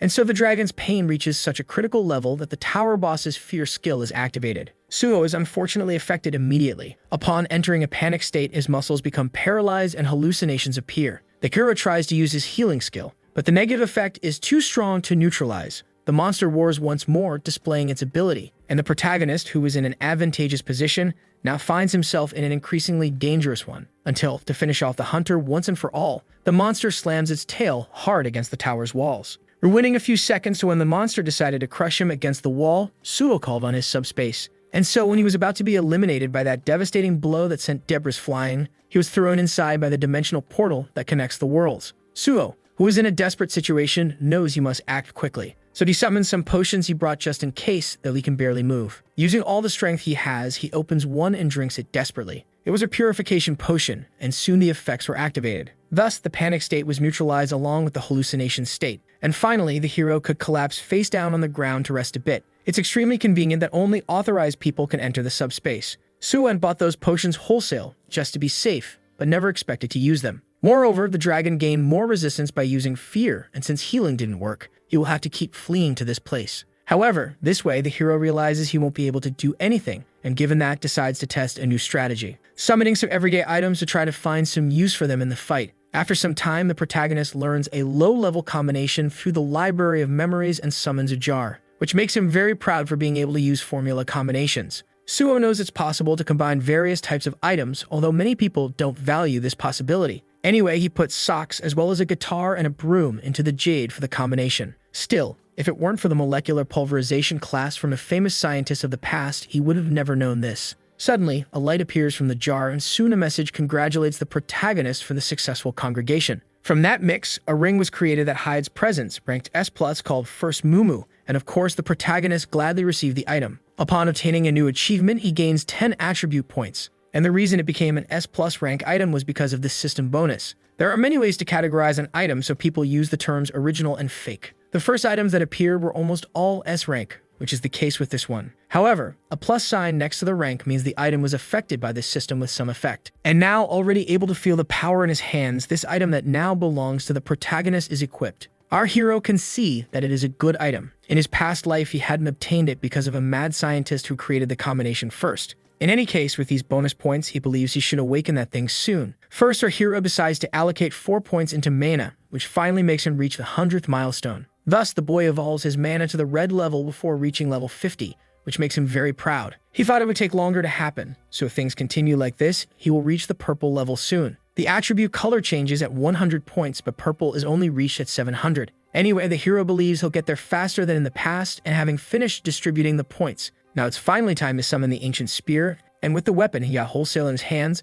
it's also time to awaken it. Without wasting time, the protagonist begins inserting his mana into the weapon, and once again, the spear's seal starts to break. Just like the day before, the synchronization begins by absorbing a large amount of the hero's energy. However, this time with just a bit more power, he manages to continue the process until finally the absorption is complete. A black mist sweeps through the entire subspace and a notification appears stating the seal has been broken, along with the achievement that the spear's consciousness has been partially awakened. Naturally, the item's information begins to change until the name Spear of Shadows, ranked a plus, is revealed. And with this in hand, now there's nothing stopping the protagonist from returning to battle at full strength. This is one of the Shadow Lord's treasures, and it is said to have been made using the bones of a god. It can be summoned anytime and repaired when broken, so if Zhang Paiyong had acquired the subspace, Suo wouldn't have gotten it. The reason its creator is called the Shadow Lord means he exists somewhere within the portals. The Shadow King used the Sword of Shadows, so once again, Suo avoids a future problem. Anyway, now the best thing he can do is test it. Wasting no time, the protagonist lowers his hand and calls for the weapon, and then a black light begins to form around the back of his hand, until the spear is summoned, accompanied by an extremely intimidating energy. With the weapon's handle gripped tightly in his hand, the hero praises how useful it is to summon it out of nowhere. Without further delay, now Suo will go for his rematch against the floor's boss dragon. For the hero, it's a shame he can't attack it from inside the subspace. But since not everything can go his way, he states that he'll try to deal as much damage as possible while the monster is sleeping. Thus, the hero slowly approaches the dragon and, trying to make as little noise as possible, positions himself above where it lies. He then summons the weapon and, changing his grip type, draws his arm far back to throw the spear from right there. The spear travels at high speed, and while the monster is sleeping, it is indeed struck in its reverse scale, which is its most sensitive spot, causing it to wake in a panic, roaring in pain. The hero jumps down from the rock where he was, and as the tower dragon becomes enraged from having its scale attacked, it uses the fear ability again. But this time, Suo reacts quickly by returning to the subspace, which spares him from the negative effects. The protagonist feels the pressure, and even though he got back in just in time, he still trembles a little. But either way, Suo gets excited knowing that he only needs to keep running and attacking until he finishes off the monster. In the protagonist's view, the scale isn't breaking as it should, but at least 10% of the dragon's power is gone. The hit and run strategy works, so the monster has taken so much damage that it no longer lets its guard down. But for Suo, that won't make a difference now, because this time he's going to attack it head-on. So the protagonist exits the subspace once more and, preparing a fatal blow, hurls the spear at the dragon at high speed. The monster, in turn, manages to deflect it, but the hero takes the opportunity to leap above it, and since he can summon his weapon at any moment, he calls it back and lands on the monster's face, stabbing the dragon with the spear's blade. The dragon screams in pain and the hero is thrown far away, making it very difficult to regain balance. Fueled by immense hatred for the hunter, the monster charges to finish him off, and now, with no apparent way to escape, an explosion occurs. As the dust settles, the monster tries to find the protagonist's remains, and since it has only one eye, it becomes difficult to locate him. That's why the hero, who came out of it completely unharmed, gains an advantage by running at high speed through the blind spot, until once again he summons his weapon near the scale. Visibly desperate, the tower dragon uses the fear ability once more to defend itself, and the hero enters a panic state. However, the spear that had been thrown continues its path until it strikes the scale and completely destroys it, draining the dragon's energy. Very quickly, the hero uses another purification potion, canceling the effects of fear. Thus, while the monster tries to recover, the protagonist jumps over it with his beginner's sword in hand. And since the scale was destroyed, he cuts that troublesome dragon entirely with a single motion, which makes him the first hunter in the world to defeat the tower challenge's boss. With the tower dragon dead, the 49th floor is cleared and a new record is set. But that no longer mattered since the tower had been completed, and for this achievement, Suo received 10 bonus attribute points. The system began evaluating the stats, and the hero leveled up, gaining more attribute points. In this life, the protagonist managed to conquer the Tower of Challenges, something he hadn't done in the past. In any case, for reaching level 40, the ability Healing Spirit is mastered. This is a technique that restores stamina in an area, so all beings within it will heal gradually without limit as long as there's a totem. As he progresses, the hero will be able to heal people on a large scale, just like Isabella. After analyzing the protagonist's feats, the system decides to grant compensation based on his level, awarding him Dragon Blood of rank S+.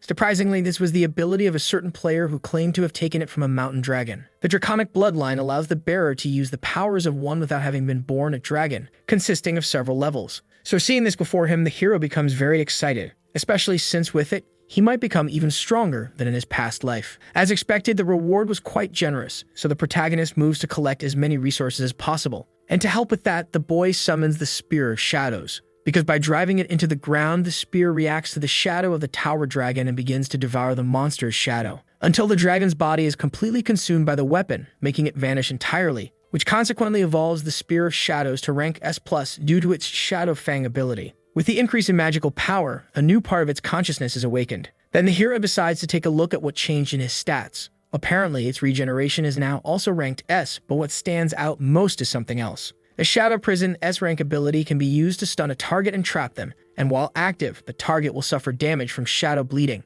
In total, 2 new S-rank abilities came from the evolution as expected, and since he believes he's done everything he needed to, Suo turns to head back. However, he notices that one tooth remains which didn't disappear for some reason. Upon going to the item and analyzing it, it turns out to be of S-rank, capable of cursing anyone who is pierced by it. To the hero, it's impressive that this came from that dragon, because it proves that it truly was a pure-blooded dragon, since only items from them can be S-rank. In the end, Suo understands why he received his blood, and since he's gathered enough, now he finally decides to return. Especially because the hero knows that reporter Jin Hui must be very excited on the other side. Outside the tower, a light shines in the crystal until it cracks, announcing Suo's victory. Because of that, all players who are challenging other floors are expelled, making them fall to the ground like sacks of potatoes. 2 of those who got slightly hurt from the fall ask who Suo is, but it becomes easy to see who he is when they both spot the crowd gathered around the protagonist. Naturally, everyone wants an interview with our hero, with detailed information on how he conquered the tower. But the fact is that the protagonist is tired. He ended up getting too injured in the tower, and that's why he will just rest and recover soon.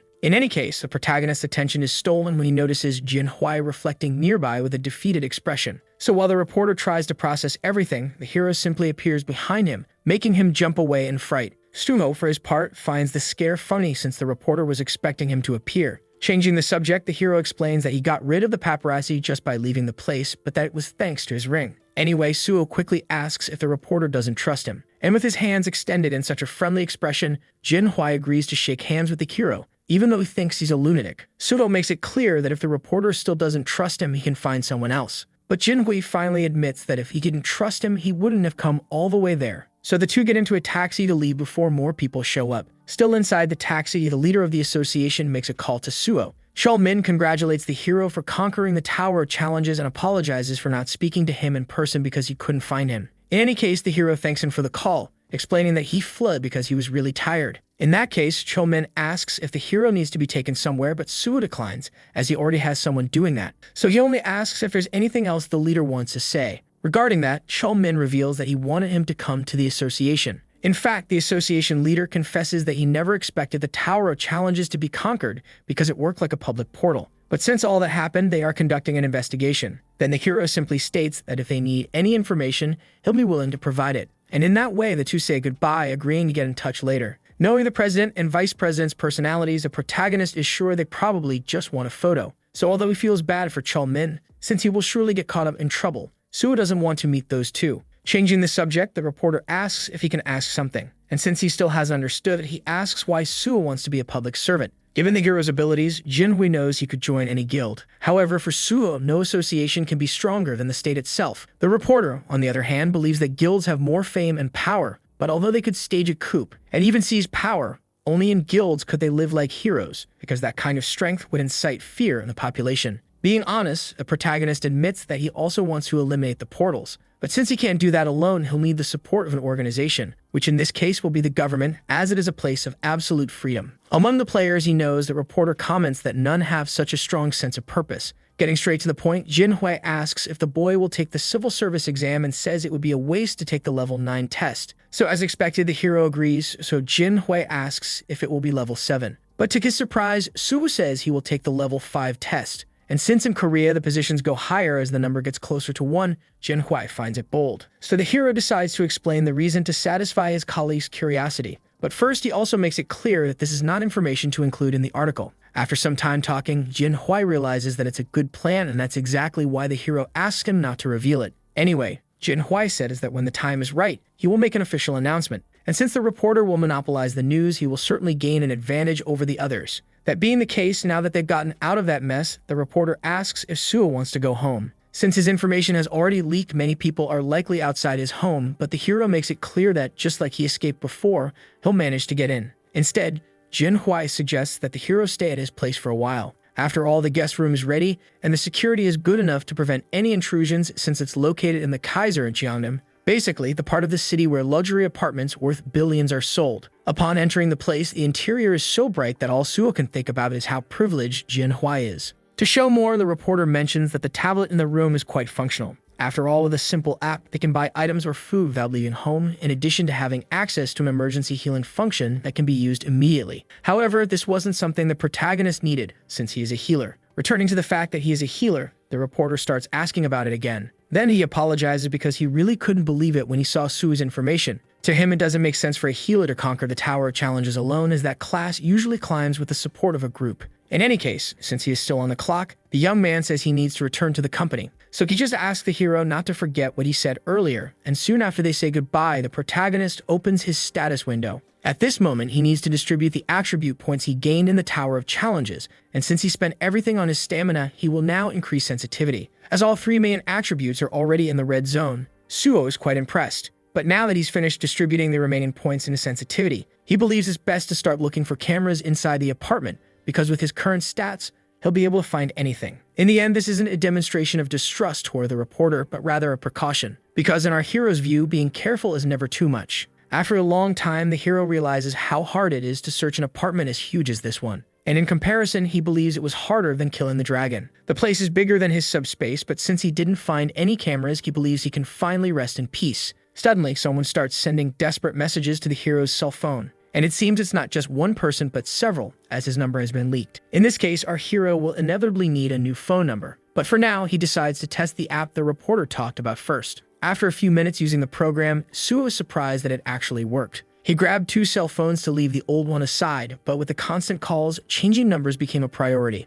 Either way, 5 hours had already passed since he arrived there, so he finally laid down to rest a little. In the Nagot neighborhood in the Seotro district, inside a certain heavily monitored location, a glowing square forms out of nowhere, and from within it come several masked individuals. With their identities protected, everyone makes every effort to remain silent. At a certain moment, one of them throws a bag on the ground, which when opened reveals several hidden bombs. Quickly, a bomb is carefully placed on one of the shelves of the location, and another is placed at the corner of the wall by a certain member of the group. Naturally, all the bombs are being placed at critical points within the facility. However, to everyone's surprise, it is at this moment that someone appears saying they can't blow up the place. In theory, no one was supposed to be in the building that day, and indeed our hero confirms it was supposed to be empty. However, since he was already there, he suggested with a smile that they have a conversation. One of the masked individuals yells, asking what the boy is doing there. But better than knowing the reason, for the group it's to escape, so they quickly open the same dimensional portal as before. But since they tried to run without talking, the hero throws his shadow spear. It hits the first member of the group, a girl, directly in the back. Faced with their fallen ally, the other masked individuals can't understand why she collapsed alone. Then one of them kneels down saying he will help her, but also feels something strange when trying to.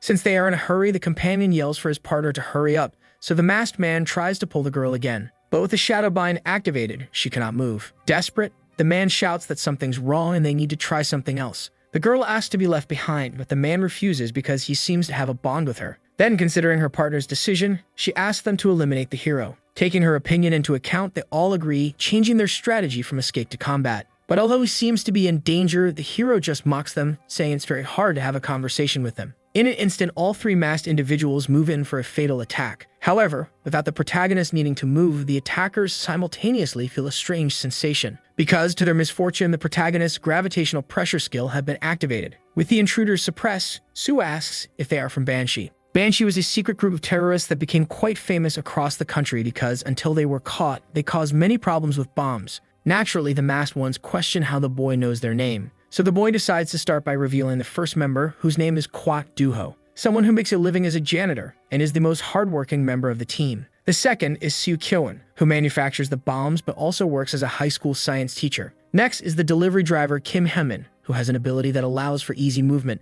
And finally, the last member of the group is Gu Yanhwa, a student at the Korean Women's University and founder of the group, as well as a user of an ability that disables electronic and magical devices. Obviously, the hero states he doesn't need to explain how he knows their identities. After all, as expected from the smartest person in the group, Yanhwa already knows him. Sugo asks the girl to tell the others that he's not a bad person, but she asks why she should trust him. Then the hero replies that he knows how to deal with kids like them. Including today's attack, there have been 3, and although no civilians were injured, it damaged other people's property. With the girl's ability, the security cameras weren't working, so the police are still trying to investigate what happened. But even knowing all of this, the heroes still can't understand how they managed to carry out so many attacks without leaving any trace. That's why Suo asks if the girl wants him to go to their houses to speak with their families. But the girl obviously asks him to wait. Thus, with the 4 in the palm of his hand, Suo comments that now they can talk more properly. Since he doesn't work for the government yet and has no intention of hurting any of them, the hero asks if that's enough. Yanhwa still doesn't see a reason to believe him, but the protagonist warns that he could simply hand them over to the police. So what they are discussing now is a choice with only 2 options. And being a smart girl, she agrees to hear what our hero wants. Since it's a bit strange to talk about everything right there, Suo asks for the bombs to be disarmed so they can talk somewhere else. In this case, their own hideout, which once again the hero demonstrates he knows about. First, Suo asks if Hanmin can get up and then requests him to open the portal since it won't be possible to get a taxi from there. A short time later, the hero comments that it's quite comfortable for a hideout and asks them to freshen up without their masks. However, since they refuse, the protagonist has to turn the request into an order. And to not seem weak, Yanhwa shouts that she took it off because she wanted to while questioning who the protagonist really is. After all, in theory, the boy's hobby was completing portals. With so many questions to ask, Suo doesn't even know where to begin. First, the hero explains that he used one of his abilities to know everything. And he comments that he already knows the group definitely has some secret abilities. In this case, what the protagonist wants is simply for them to work for him, to Yanhwa's surprise. Suo asks if the girl read his article where the plan was to join the association, which was actually true. In this case, Yanhwa shouts, asking if the boy came all the way there to recruit them since he said he wouldn't turn them in. So Suo simply asks her to calm down and listen for a bit first. The protagonist says he will take the level 5 test, and that after receiving a promotion, he plans to join the Special Forces Department. Due to their reactions when he mentions his goal, the hero asks not to be looked at like that. He knows the hatred the group has for the Special Department, which is precisely the reason they commit acts of terrorism. That's why the hero explains that he also has similar reasons as theirs since the portals left him orphaned. At first, the boy thought it was just his bad luck, but later he realized it was a disaster caused by humans. When a portal is clear, a safe zone is designated, and that's why many people buy homes. However, the government knew that a portal would reappear in that place and did nothing about it, using the excuse that there were many development projects in the area. At this moment, the hero already knows who is responsible, and that's why he wants to become the leader of the special department, to make those people pay. The special forces are the most powerful part of the Hunters Association, capable of influencing other departments and conducting investigations. Among all this regarding the Four's revenge, a hero also wants to help, but he will need someone to act for him from the shadows. Yanhwa, in turn, comments that there's no guarantee the boy will pass the level 5 test. Then Suo says they can decide after he passes, but makes it clear that if they commit any act in the meantime, he will personally turn them in. That way, the conversation ends here. The hero knows that they all must be feeling ashamed now, since Banshee is an organization that never revealed its identity. They acted so intelligently that it was difficult for Suo to catch them in his past life, but he learned something in his past life while interrogating them. And that something was that they were like a protagonist but took out their hatred in another way by going down the path of crime. If someone helped them earlier, they certainly wouldn't have done it. So Suo committed himself to correcting things before they sank again. At this moment, the hero already knows that regardless of time, Yanhwa will accept the offer. The conditions are cruel, but she will trust in his ability. So the protagonist asks them to think it over and make the best choice possible. Sometime later at the Korean Hunters Association, team leader Chul Min begins receiving some complaints. His superior, who is the vice president, says that apologies won't do any good because the president himself made the request. This time, the politician says he'll let it go, but threatens strict punishment if Suo doesn't show up there. And that's how Chul Min is dismissed from the vice president's office. After being scolded for hours, he considers giving everything up and joining a guild. But he calms down a bit, remembering that he didn't join the association for nothing. Suddenly, someone grabs the boy's collar and quickly greets him with a hug, asking how the leader is doing. Unfortunately for the boy, he meets this person at the exact moment he's angry. This person is the leader of the special department named Pai Sungyo. Sungyo comments that it shouldn't be hard to bring one single person there. After all, if they accuse him of something and force him to come, They can just apologize later. Obviously, Min doesn't quite understand what the other leader is saying. So to explain better, Sunyo suggests adding to the invitation that the president wants to see Suo because he's being investigated. Since he heard that the boy also wants to join the association, Sunyo believes it will benefit everyone. Brushing off what he considers a weird joke, Min comments that something bad could happen. Then Sangyo says that every time he sees Min, he thinks of him as a good person, but also as someone too naive for being an officer afraid of a mere hunter.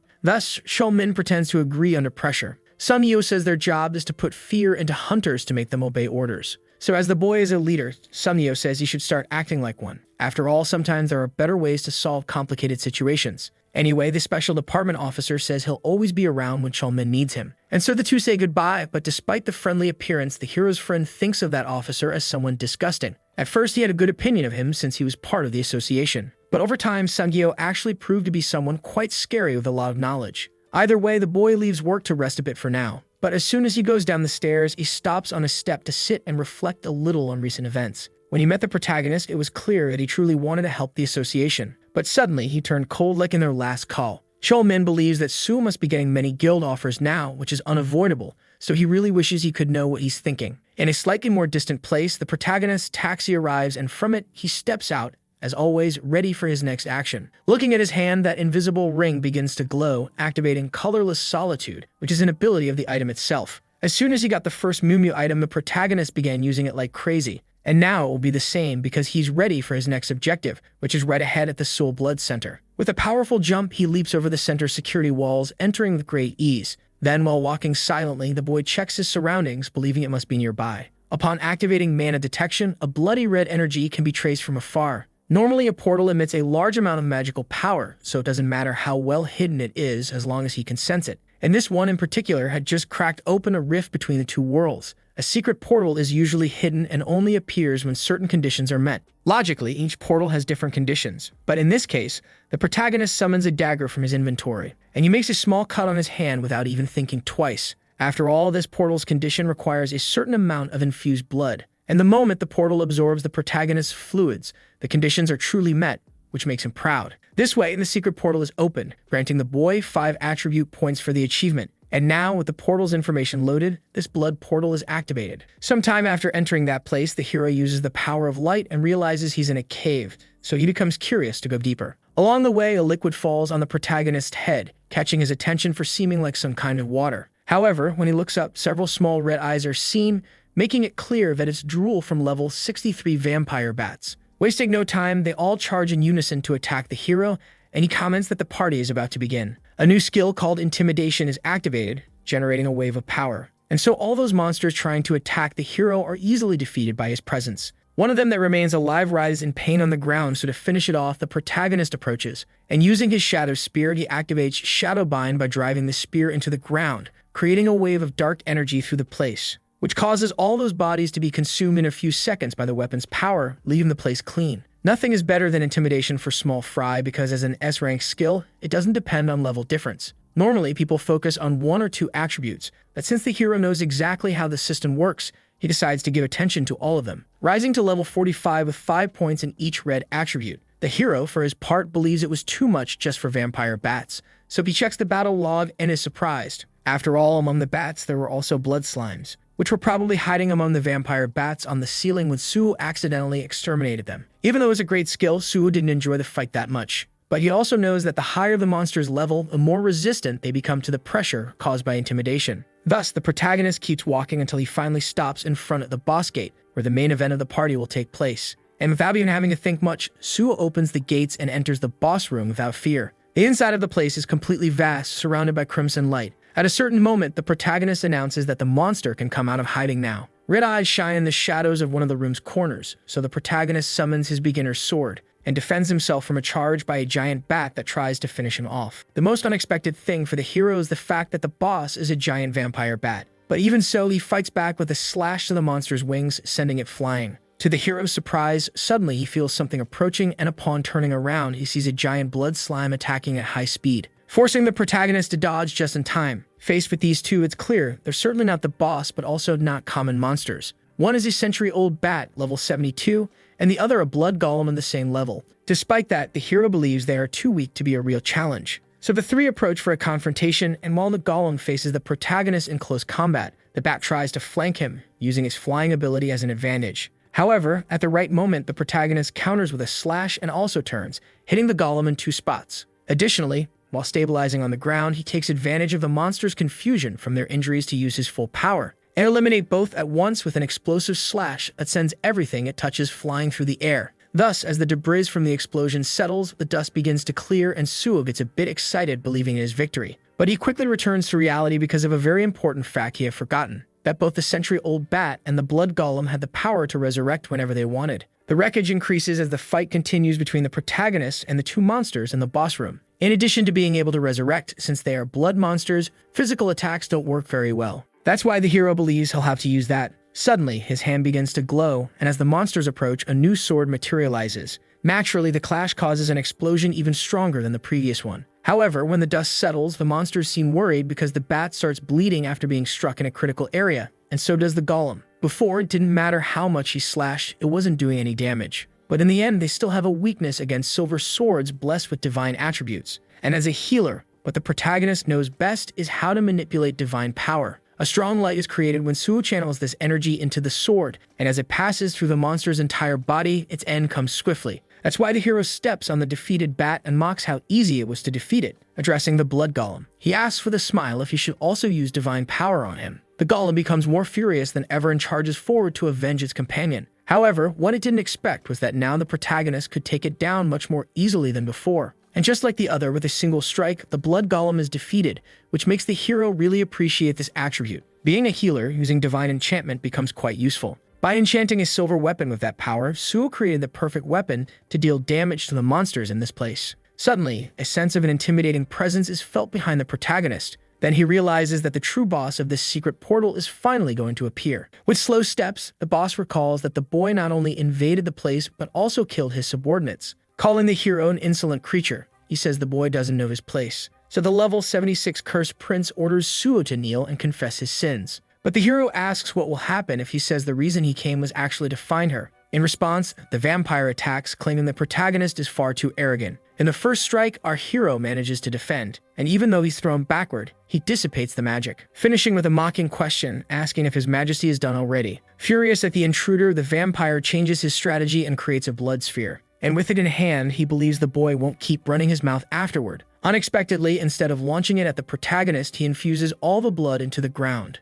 then sees a blood rise around the protagonist in an instant. These are curtains of blood that block the opponent's vision, and since the entire room is filled with the vampire's energy, the hero can't tell where he is. Either way, Suo believes it's better to concentrate since he doesn't know from where his enemy will strike. Still paying attention to every movement in the hall, the hero turns around when he senses something and manages to defend himself even from behind. The prince indignantly questions how the boy's reaction was so fast, but Suo only mocks again, saying he has good reflexes. Between the protagonist's sword slashes, the vampire creates huge blood claws. Then when he hits him, the hero believes he's about to win. But the prince immediately shatters that expectation, revealing that something like that doesn't work on him. And now it's his turn to mock the protagonist's naivety. He begins to transform, and using his skill called Blood Scream, he prepares to exterminate the intruder once and for all. Suo begins to get injured by some projectiles flying at him, so he changes his grip and by plunging his sword into the ground, activates one of his large-scale healing abilities. Since the vampire is a demon, he's forced to retreat to avoid suffering the purification effect. The prince praises the ability, saying it's impressive, but asks what Suo did,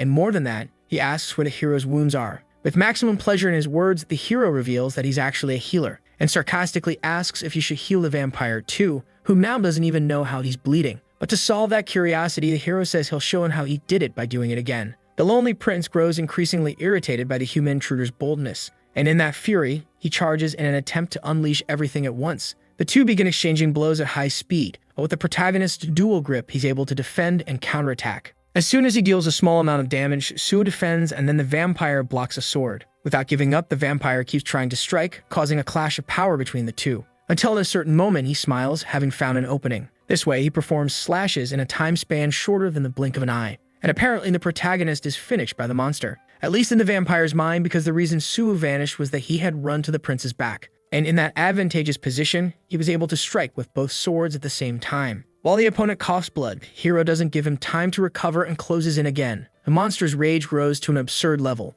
to the point that he gathers strength for one last attempt to finish the hero, creating an even greater blood war. The prince shouts furiously for the intruder to die, but Suo uses all of his endurance to withstand the attack until the energy soon dissipates. Thus, the dust begins to settle, and with both of them back to back, the first to fall is the lonely prince. In response, our hero slowly approaches the body of his enemy and pokes it, asking if the prince is still alive. It really wasn't possible that he had died from just that, and unfortunately, the still conscious head was able to bite the hero's arm. The prince finds it hilarious how naive Suo was to get so close and warns that the boy will soon become his servant. In response, the protagonist doesn't pay much attention and just tosses the head away in disgust. However, the conversion process begins, sending the boy to the ground from blood loss. The hero's mind starts to get a bit hazy along with a growing thirst. Then the prince says it's too late, but Suo tells him to shut up. In a short time, the vampire transformation reaches the threshold of 42%. Suo knows he needs to endure until the process advances, so that at the final stage he can purify himself with holy water. At 50% transformation, the time comes for the first vampire characteristics to appear. So the hero retrieves holy water potions from his inventory, but before he can purify himself, they are shattered right in the palm of his hand.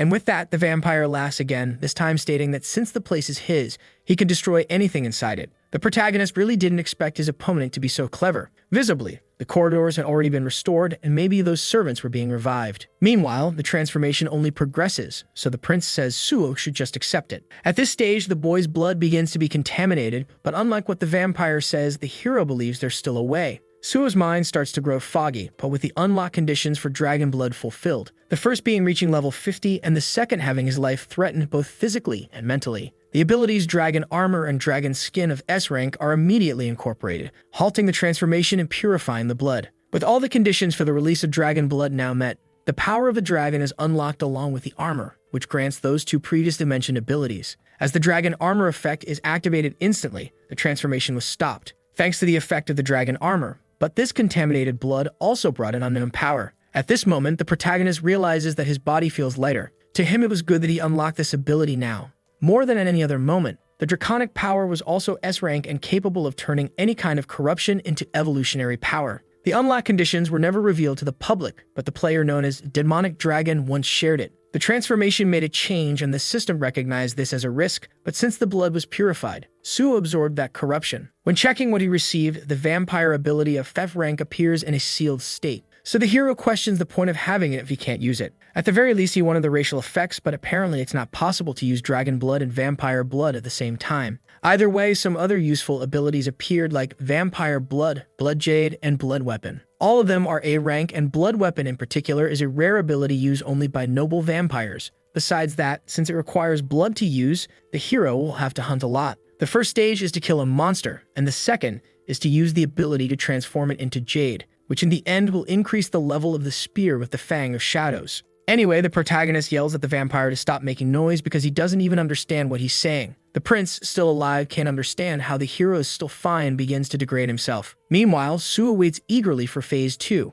Without having to wait long, a message appears saying that the cursed prince is lamenting his own fate. With that, the monster's power increases considerably, and suddenly some noises start to be heard along with drops of blood falling from the ceiling, which soon turn into a massive red sea from which the lonely prince makes his return. In a state of fury, the vampire declares that he will exterminate the boy for acting superior, and now the enraged cursed prince, level 80, prepares to send the hero into the abyss. As the protagonist braces for a charge, blood begins to circulate through the vampire's body, and soon all the liquid gathers on the monster's back, forming enormous wings and sharp claws. From the magical power released with a scream, the hero realizes that the prince is truly different now. The monster prepares a sphere of blood surrounded by dark magic, and launches it in the form of a blast toward our hero without mercy. The protagonist, taking the full impact head-on, feels a bit pressured, especially since the explosion is like a military-grade bomb. With that, the vampire believes the fight is over, but the hero appears behind his back. Unfortunately, his wings defend him, making the hero ask if he's gotten smarter too, which obviously enrages the monster even more. Either way, it was a fact that the lonely prince had become stronger. But without wanting to talk, the vampire charged forward, using his claws and new power to turn the tide. With several consecutive attacks against his defenses, the protagonist grows increasingly exhausted. With a proud smile, the hero activates his holy power, thinking victory is near. However, both of his swords are snapped in half and the vampire advances, stating that this power is nothing to him. The hero narrowly dodges a potentially fatal strike with acrobatics. The vampire's feat of destroying a sword with holy power surprises Suo, And since that's the case, he decides to use his own blood nearby to create a new weapon, which, to the lonely prince's surprise, is a blood weapon just like his. More furious than ever, the vampire screams for that ability to be returned. But the protagonist stands firm, and upon successfully imbuing divine power into that demonic weapon, he begins cutting through the prince's attacks, leaving him unable to react at all. The strength of the blood sword adjusts to the user's power, and with that, Suo believes he can win. So he provokes the vampire, telling him to come take his weapon back. Finally, the prince loses control again and charges forward with pure killing intent to exterminate the hero. And unexpectedly, what he uses to defend himself is a type of blood shield. With a smile, the hero asks why the vampire looks so surprised when he knows the ability can change forms. And without stalling any further, he rematerializes his sword. Thus, he boosts his strength with a spin in the air and slices through the vampire with a precise strike in the blink of an eye. After all that chaos, the protagonist is visibly exhausted. And although his head is on the ground, the monster changes his angry expression to a mocking one, believing he can't be killed. But in response, the hero simply kicks the vampire's head away like a soccer ball. Calling him annoying, he summons his shadow spear, stating that he'll take care of him before getting irritated again. All the vampire says is that he'll surely get his revenge, but the hero drives the spear into the ground beside him, activating the Fang of Shadows, generating black chains that prevent the vampire from moving. Thus, the hero steps a bit closer, and as the monster questions what's happening to him, Suo tells him to shut up. The vampire blood ability is activated, and the extracted blood begins to be transformed into blood jade. The vampire tries to scream for the hero's filthy hands to be taken off him, but he is ignored. It's possible to see how much blood the skill consumes, and apparently the jade is only visible to its owner.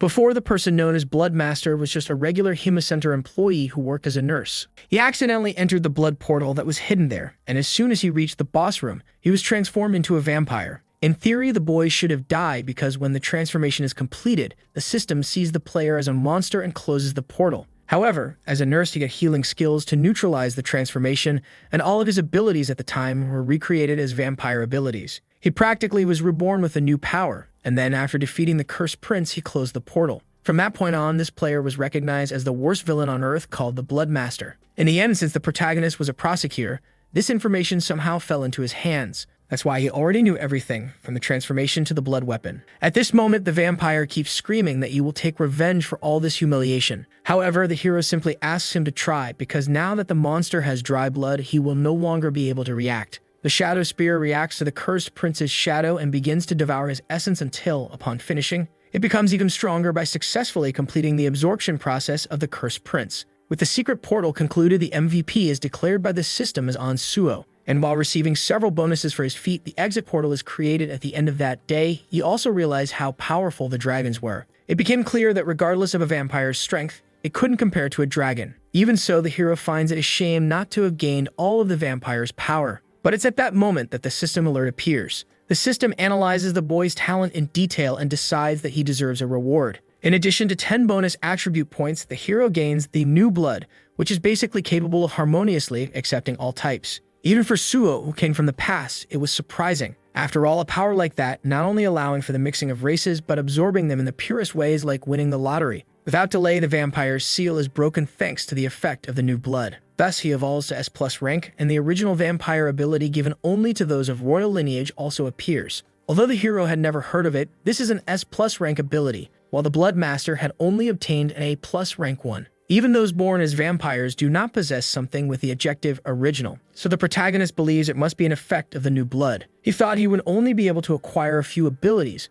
but in the end, it was better than expected. And that also meant that unplanned things could happen. In any case, the boy decides to stop dragging things out and go ahead to visit Nexus Academy, where he will study. Sometime later, inside the headquarters of the Great Nexus Corporation, the director walks down a hallway with her top executives. That's because they are all there to report to a boss who is waiting for them. Kib announces that the hunter Suo will attend the next day to visit the guild. Then the president of the Nexus Guild, named B. Dongyuk, says they need to prepare since there's still a chance the boy could change his mind. Later that night, sometime afterward, at the reporter's house where Suo is staying, he enters the place and calls for Jin Hui, who for some reason is sprawled out on the couch. As soon as the hero asks why he is sleeping like that, the reporter wakes up. He recaps that Suo conquered the Tower of Challenges, and that now he is his roommate. So with 2 drinks in hand, the guy says he waited so they could celebrate together. But when he arrived, Suo had gone out, so he accidentally fell asleep while waiting for him. In this case, the hero warns that it'll be hard to take care of him because things like this will happen all the time. Changing the subject, even though it's late, the protagonist asks if they're going to drink, and since that's exactly why he's there, Jin Hui says yes. Shortly after, Suo says he really liked the recommendation of that app. He knew the guy earned well with his articles, but he didn't know he was that rich. Jin Hui, in turn, explains that's what you get for being the son of someone important. And since the hero's secret was told, he agrees to reveal that he's actually the youngest son of the president of the Dazen group. He also reveals that all his siblings have different mothers, as if the mothers were his father's mistresses. Therefore, Jin Hui is an illegitimate child, and that's why it's a secret he hasn't told even his co-workers. When asked about it, the reporter clarifies that his work is more like a hobby. In the end, he's already received many things from his father, but no shares, and he has also refused to work at any of his father's companies. After all, the boy believes he is good at writing, but terrible at managing. In the hero's opinion, Jin Hui does well as a journalist, which makes him embarrassed and leads him to also praise Suo's talent as a hunter and a toast between the two. The next day at dawn, the protagonist walks around yawning a lot, until he is greeted in the kitchen by the reporter who is already prepared for work despite it being the weekend. The hero commented that if he had known that he wouldn't have let the boy drink, but Jin Hui enjoyed it.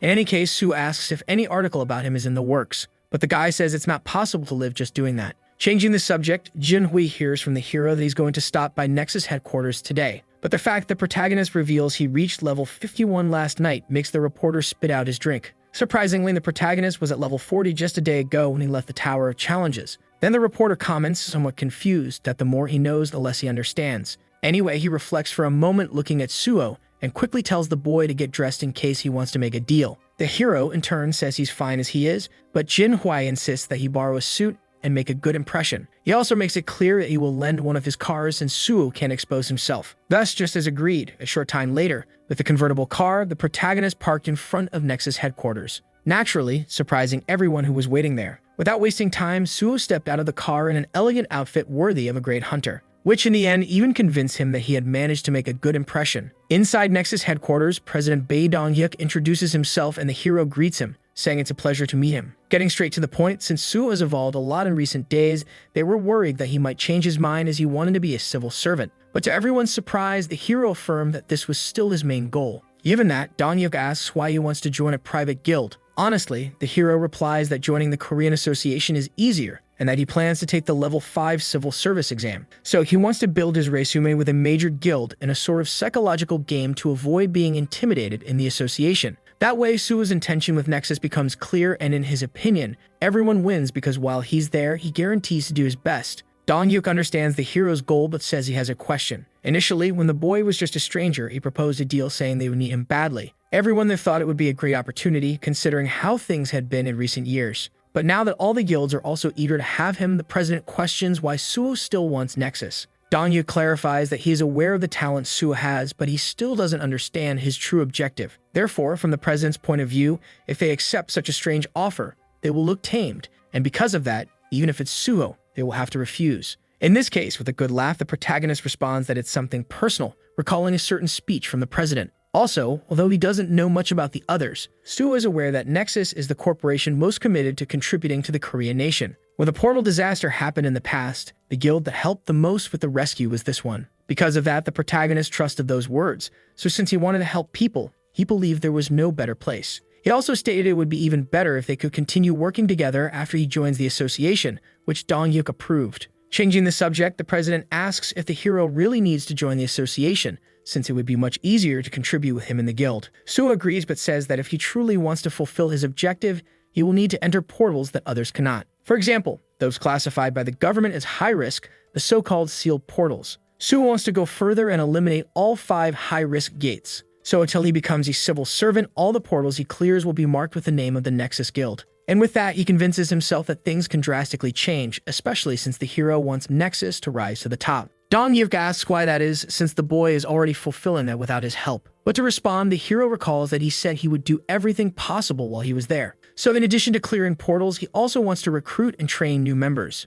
Very surprised, the director asks if any of the members caught the boy's attention, and promptly, Suo replies that he's talking about Kang Dae-han. In this case, she asks if it isn't the guy who just switched his main weapon. But the hero says it was he who made that recommendation, which only makes the director even more excited. Suho comments that he made the recommendation based on a serious analysis and guarantees that Dae-han is better than before, which Kim inevitably has to agree with since it's a fact. According to the analysis they had, everyone believed it was impossible for Dae-han to pass the tests, but in the end he finished in second place. Therefore, it's a little embarrassing to say, she thanks him, boosting the hero's ego even more. Interrupting the two, a person comments that if the offer is real, it will be very good. However, the third member at the table makes it clear that he still has one more question. From what he understood that while the hero is there, he plans to enter the sealed portals. But since the government manages them personally, it's difficult even for guilds to get authorization. So the guy asks how the protagonist plans to get authorization on his own. But for that, Suo simply suggests continuing the meeting when he brings the approval in hand.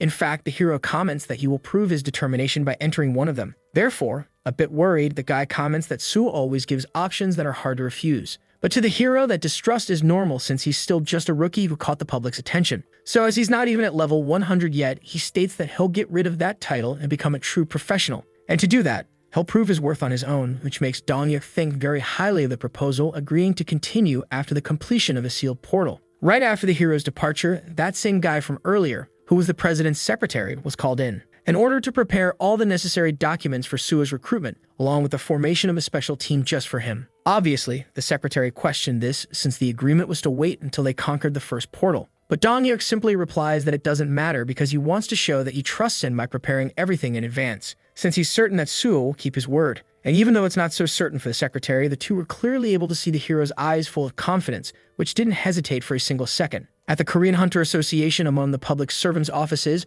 one in particular isn't having a very good day. Overwhelmed by stress, Chol-min keeps trying to think of a way to bring Suo in, despite his refusal. If they try to invite him with the excuse of giving him an award, the group leader knows the hero will refuse. Besides, something like that won't be enough as it will need to be friendlier than just formal recognition. Even with few options left, Chol-min doesn't want to resort to the strategy of the Special Forces leader. So the headache begins to grow unbearable from thinking so much about how to solve this. Until suddenly, the guy's phone rings with an unknown number from his contact network. Out of curiosity, Chol-min answers, identifying himself as the leader of Team 1 at the Hunter Association. And to his surprise, the voice he hears is precisely the protagonist's. But the surprise doesn't stop there, as something is said over the phone that leaves Chol-min euphoric. Sometime later, the two meet at a restaurant that Suo considers to serve the best pork. And to explain how he knows the place, he gives the excuse that he used to eat there when he worked nearby. Changing the subject, Chol-min comments on how surprised he was by the unknown call, so the hero explains that he changed his number. Therefore, from now on, this is his new official one. Chol-min, in turn, thanks him for reaching out, as he thought they would never speak again. That said, the hero asks if the guy got into some kind of trouble,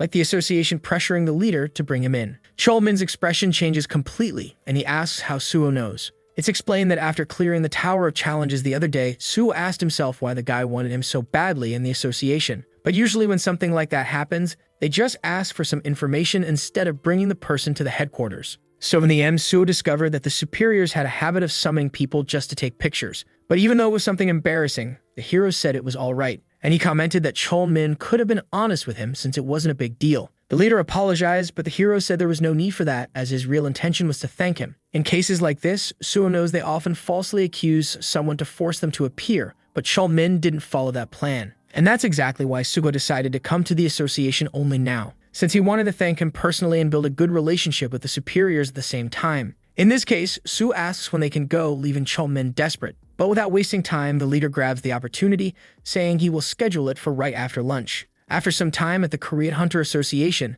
the emblematic photo is indeed taken. The president of the association, Jang Kyung-won, says it's an honor to take a picture with such a busy hunter like Suo. And the vice president, Park Kyu-min, agreed, also saying it was hard to believe the boy's age when he saw him. In any case, Suo reacts politely, saying the honor is all his, but behind that mask, his true desire was to vomit. Changing the subject, the president asks if Suo truly intends to join the Korean Hunter Association. And as he said in the interview, the hero reaffirms his dream of becoming a public servant. To explain himself, he recalls that he became an orphan because of the portals, so his greatest wish is to eliminate them all. But the reason Suo didn't reveal was that he also couldn't stand seeing people like Kyung-won there. This man held the position 5 times until he was forced to step down, but this time, the hero plans to remove him as soon as possible. Still, the one who irritated the protagonist the most was the one who had just praised him. Vice President Park Kyu-min begins to comment on how the boy doesn't care about material goods and still intends to join the association. And without a shred of shame, he says Suo's deceased parents must be proud of him in heaven. Still following the good neighbor policy, the boy thanks him. But he knows it was probably him who dragged him there, as he's practically the president's bootlicker.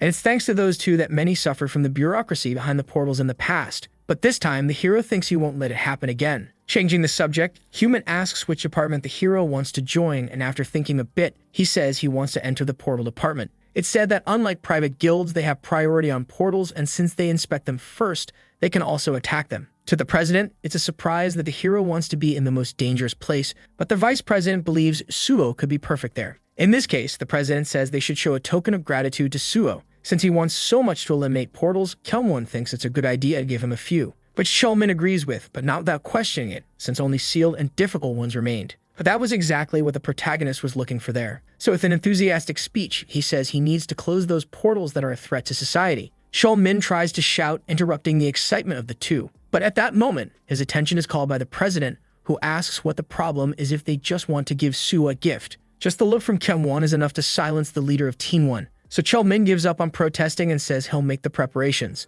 Thus, Kyungwon returns to being friendly with the hero, wishing him good luck on his mission, and he guarantees that when it's done, he'll give an interview giving all the credit to Suo and offering all possible support. Cheolmin remained distressed over how his superiors handed out sealed portals like they were toys, and that's why he hates the non-awakened, because they don't know what a portal is like and how many lives had to be lost for one to be considered sealed. Just the fact that they want to send such a precious hunter to a hunter's graveyard infuriates Cheolmin, and the hero knows very well how his colleague feels. However, since the president and his vice care about nothing but money, they don't mind casualties as long as the portals get closed. Changing the subject, Kyungwon asks what level of civil service exam Suo plans to take, and without hesitation, the hero replies that he will take the level 5 exam. Even though it's difficult, Suo responds that only at that level will he be able to make a difference and explains that this is the reason behind joining a guild. Human comments that it's good to have colleagues with previous experience, but since guilds don't usually make temporary contracts, that's why Suo is still hesitating to have time to gain more experience. And if there is someone who can understand his situation, he says he will sign a temporary contract until a public exam. Since the president thought it was a good idea for Suo, now it certainly won't be a bad thing to join Nexus. And with this opportunity, he'll finally be able to form a relationship between the two corporations. Suddenly, to everyone's surprise, the association's team leader Pai Sang-yeol appears at the door, and soon enters asking if his superiors are eating something tasty in secret again, until he inevitably comes across the presence of the much-talked-about prodigy hunter sitting on the lounge sofa. A devilish smile spreads across Sang-yeol's face, and it's clear that the man is quite excited about what might come next. Unexpectedly, Sang-yeol decides to come back another time, but the president asks him to stay and introduce himself, which was exactly what he wanted. Without wasting time, it's explained that the guest is the hunter who cleared the Tower of Challenges. Then Sang-yeol remembers everything with great excitement, and soon introduces himself as the head of the special department, saying it's a pleasure to meet someone so famous. In response, the hero greets him, and while Sang-yeol says he's read a lot about Suo, the hero thanks him for all the kindness. But despite pretending well, the protagonist really didn't want to see this man's face right now. Changing the subject, the president explains that the hero intends to take the level 5 public service exam. Like everyone else, Sang-yeol says it will be difficult, but Suo doesn't mind. In addition, Kyungwon mentions that they gave him a sealed portal as a gesture of gratitude. And unexpectedly, after thinking a bit about it, Sang-yeol shows a kind of concern when asking if the boy knows how a sealed portal works. Then the hero affirms he knows very well, trying to hide his irritation. If that's the case, the department head says they won't stop him and genuinely hope he can close it. Sang-yeol has always been desperate for talented hunters, so it's logical that he's worried about someone promising dying in vain. Anyway, Sang-yeol says he'll support the boy to succeed in the exam and promises to take very good care of him in his department. But Kyungwon makes a point to deny that since the protagonist has already decided to enter the portal department. To explain, he says the protagonist's dream is to eliminate all portals, so he wants to have entry priority. Even so, Sang-yeol sees no reason why the special department couldn't do the same,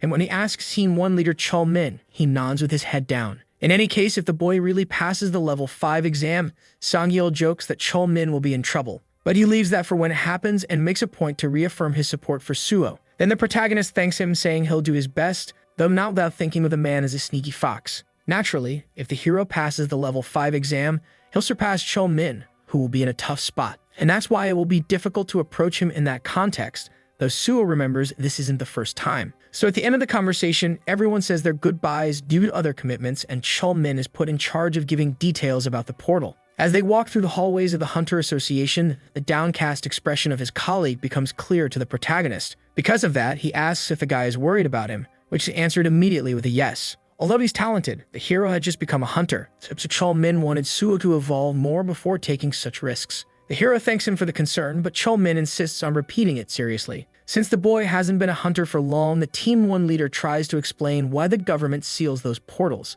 However, to his surprise, the hero replies that he knows very well, and also knows that no guild can gain access to those portals. That's why he explains that the reason behind his decision is because he's confident nothing will go wrong. Among the sealed portals, one particularly problematic one is named Nameless Sword. However, the fact is that the protagonist knows the best way to clear that portal. In Gyeongju, at the location of the Nameless Sword portal, military personnel accompany Suho and Jinhui. The reporter, who for some reason came along, comments that the atmosphere is quite tense due to the number of soldiers. At a certain moment, the attention of the two is drawn by a salute between two soldiers. One of them comes over to the protagonist to greet him. This is Major Kim Jong-woo, who is the site supervisor, so the hero introduces himself respectfully. As they walk, it's said that the leader of Team 1 is already waiting inside. Jin Hui, in turn, asks if the portal is just ahead. And as they continue walking, the Major replies that it is, also highlighting how unique the surrounding material is. Iron walls with superalloy were built around the portal to trap monsters and suppress shockwaves. Jin Hui comments that it's larger than he imagined, and Suho finds it interesting that they placed it far from everything. At that moment, the Major informs Chol Min about the protagonist's arrival. The team leader comments that the trip must have been tough, and Suho asks when he arrived there. Chol Min explains it's only been a few minutes, but asks who the person next to him is. Promptly, Jin Hui introduces himself as a reporter from PBS, and while they greet each other, the team leader asks if the guy came to write something. Then the hero replies that he only came to take a few pictures after the gate is cleared, which isn't a problem. In the end, the question was just because Chol Min found it strange that Suho brought a reporter with him. But Jin Hui makes a point of telling the public servant to remember his face because he'll be seeing it often. Back to the main topic, the Major comments on what he heard about the hero entering the portal alone, which Suho confirms. Jong-woo then asks to know the protagonist's level, but is quite surprised to learn that he's at level 51. Since everything is already set, Suho is granted permission to enter, but is also informed that the gate will be sealed again, which the hero thanks him for. But before anything else, the team leader calls the hero one more time to ask if the boy really knows how to clear the portal, and Suho affirms that he does. Out of curiosity, Chol Min asks for a step-by-step explanation, but the protagonist says it's a little hard to explain. So he simply asks his colleague to act the same way he did when facing the Tower of Challenges. In these final moments, Chol Min strongly wishes for the boy to return safely. But Suho surprises him by saying that 1 hour will be enough. And with a calm but confident expression as usual, he says goodbye and enters the portal, which is then sealed once more. Now that the protagonist has entered, Chol Min understands they just have to wait and trust. But the Major asks if everything will really be okay. After all, this isn't a portal that a typical strong hunter can clear, and on top of that, the hero is a healer. But the reporter insists that doesn't matter. He explains that healer is just a classification given to the boy, which Chol Min agrees with, saying he's never seen anyone wield a sword as well as he does. When the hunter test was conducted, the leader of Team 1 was there just to observe, and of course, the hero took the healer's test. But he simply killed all the monsters with a sword and passed. Even Jinhui asks if that's allowed, and the leader of Team 1 says he had the same reaction. But in the end, the boy protected the civilian until the end, which was the goal of the test. In any case, the Major finally begins to understand the reason the boy came there, so Chol Min confirms his theory, recalling that inside that portal lies the incredible imperial sword known as the Nameless Sword. Upon entering the portal, the place looks like a normal wild environment, and as he walks, the protagonist feels a strong sense of nostalgia. In his past life, it had been very difficult to complete it, having almost lost his life several times. Suddenly, without needing to complete any other steps, a shadow approached with the message that the boss had appeared. This was the Nameless Swordsman, whose level was still unknown. Therefore, upon meeting an opponent, he wastes no time drawing his sword from its sheath. Quickly, the Nameless Swordsman activates the battlefield field, and while it is active, the boss's stats will be equal to those of the challenger. Moreover, all users inside the battlefield cannot use any weapon other than swords, and no other abilities can be used. However, for our hero, that wasn't a problem at all, and as the boss approached, he simply said it was good to see the Emperor's sword again. Finally, the first clash of blows between the two arrives, with the protagonist struggling to defend but reacting with a counterstrike that sends the Nameless Swordsman sliding backward. As expected, his opponent is quite fast, because he spun his own body to reduce the distance when he was pushed back. That said, Suho believes it's impossible for anyone nowadays to defeat him using only swordsmanship, just by having exchanged blows with the hero once the swordsman already adapted and changed his style. Therefore, it became impossible to predict his attacks, since he always used different strategies. In the end, dealing with this boss was very difficult, but it was thanks to that the hero was able to learn a lot in his past life. At the moment, the boss charges in to attack, an opening in his abdomen is used by the protagonist to strike at full speed. Obviously, the enemy retreats, but damage is dealt to his armor, making him more alert. In any case, since the boss will no longer make aggressive advances, the protagonist decides to go on the offensive and begins attacking with everything he has, until he reveals that this is his 17th time fighting the Nameless Knight until nearly dying, and strikes brutally at one of the enemy's arms. In response, the knight tries to land a blow to cut the boy in half, but he ducks and this time hits the opponent's right leg, in addition to hitting him with a powerful kick that sends him into a bush. During the existence of the portal, many people were curious to know what was inside that armor. And among those people, the hero was one who ended up disappointed. Everyone admired the nameless knight and referred to him as a master swordsman. But in reality, he was just a specter without the soul of the demonic sword. Even without the armor on one arm and one leg, the specter remains and the two charge into confrontation once again. The protagonist defends several attacks with great skill, and one of them comes very close to his neck. So he defends again with his blood sword, and upon knocking the opponent's sword out of play, lands another front kick, then quickly moves in low and strikes horizontally with even greater force. Following that, several other attacks are delivered, so the nameless swordsman retreats to try to reformulate his strategy. But the protagonist doesn't give him time to regain the advantage, because his sword style and personal technique were created precisely to surpass the specter's movements. In other words, the hero lands a precise cut on the nameless swordsman, because as he knows everything about him, the knight can never win, even if he returns from the dead. With that, the armor begins to shatter along with the specter's dissipation, and the system announces the portal's completion along with the MVP, who is Ansuo. For the hero, it had been a pleasure to see him again, even for such a short time, because if not for him, his skills would never have evolved to the point of being recognized with the title of Sword God. Thus, Suo asks the boss to rest in peace, stating that he will always remember him on Teacher's Day. The protagonist levels up and all his attributes receive bonus points. Suo thinks it's a pity that his opponent is a bloodless ghost he can't absorb. However, he picks up the sword from the ground, thinking that this alone will be enough. Unexpectedly, the nameless swordsman's sword is level F, referred to as just an old sword. And even more unexpectedly, the protagonist breaks it with his own hands, but this was necessary to activate its use. And this is how the true form of the sword begins its activation. The soul of the nameless sword was imbued into the hero's swordsmanship, and the information of the guardian's sword changed, raising it to S+ rank along with infinite evolutionary potential by absorbing the will of the nameless sword. Sometime later inside the portal region, the hero's 3 allies are analyzing everything through cameras. Jin Hui comments that it's already been 30 minutes, but Chul Min continues to trust the hero since it's a difficult opponent. So the major says he will go patrol a bit, but suddenly the journalist draws everyone's attention, because it was at that moment that the cameras reveal that the sealed portal had been successfully cleared. Since the hero had already finished his work, he walks out without any concern. And just as he steps outside, he is greeted by Jin Hui and Chul Min, who run toward him in desperation. It was obvious they couldn't stay calm since the hero had cleared a sealed portal in less than an hour. The same portal had already caused around 200 deaths. As everyone could see, he was completely fine, also saying it was no big deal. Zhang Wu, in turn, asks what the boy means, so he reaffirms it without hesitation. However, this was still a portal that had already wiped out hundreds of hunters, so he became curious to know more about the hero. Breaking the tense atmosphere with a smile, the protagonist invites the soldier to take a photo together. And the team leader also encourages it, saying it's just something to be recorded in a public office.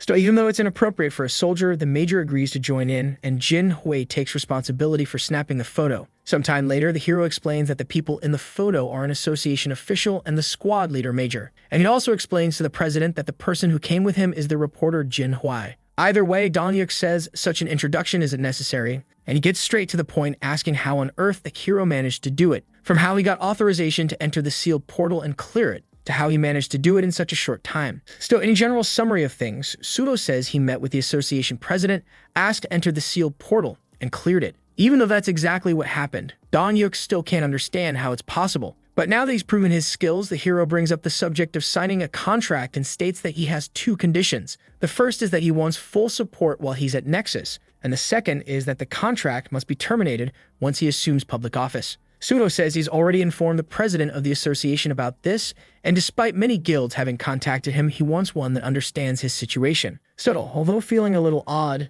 Dong-yuk laughs a lot and asks the secretary to bring the documents quickly, especially because shortly after their last conversation, the hero really proved his words. Thus, Dong-yuk extends his hand while telling the boy to get ready because there will be many tasks for him in the future. And with a handshake, the hero promises to do his best. Hours later, already in the evening, since Jin Hui drove on the way there, Suo offers to drive back, but the reporter refuses, saying it's a manager's duty. To explain, the protagonist always gives exclusive articles, so the boy says acting like this is the least he can do. Jin Hui says that driving a regular car after getting used to sports cars is comfortable and confuses the hero by saying he bought a new car. But as expected of a rich guy, he did it to give Suo. Changing the subject, the hero recalls that the boy didn't go to the office today, but since he had many exclusives, he says it's fine. Also, he asks the hero to relax because he was already planning to give him a ride. Jinhui says he'll start with the sealed portal completion strategy because he doesn't know how long it'll remain a secret. So the hero agrees with the plan, but the reporter says he still has one more thing to ask. And what he wants to know is how Suo was so sure he would clear the nameless portal. To begin explaining, the hero recalls that the Emperor was inside the portal. Suo already knew his reputation, as well as that the fight would be only with sword techniques. So even though it might sound a bit arrogant, the hero said he already knew he was more skilled. Suo stated that while they were fighting, he realized it was the Sword Emperor, but he also knew very well how to wield one. Even so, this was the boss who had already eliminated more than 200 high-level hunters. However, the hero says that in this case, level doesn't matter since the Emperor copied the opponent's stats. That's why the key to defeating him depends exclusively on technique, ignoring items or abilities. In this case, Jinhui asks if the boy has swordsmanship abilities, and without hiding it, the hero reveals he has an S-rank 1. Upon hearing that, the reporter immediately stops the car and yells, asking when the hero learned something like that. Then, a bit embarrassed, Suo reveals it wasn't that long ago. Finally, the hero asks for the news to be released little by little so people don't lose interest. But the reporter comments that the hero has the ability to keep people interested. Anyway, he thanks him for giving priority to his articles and apologizes for not believing him at first.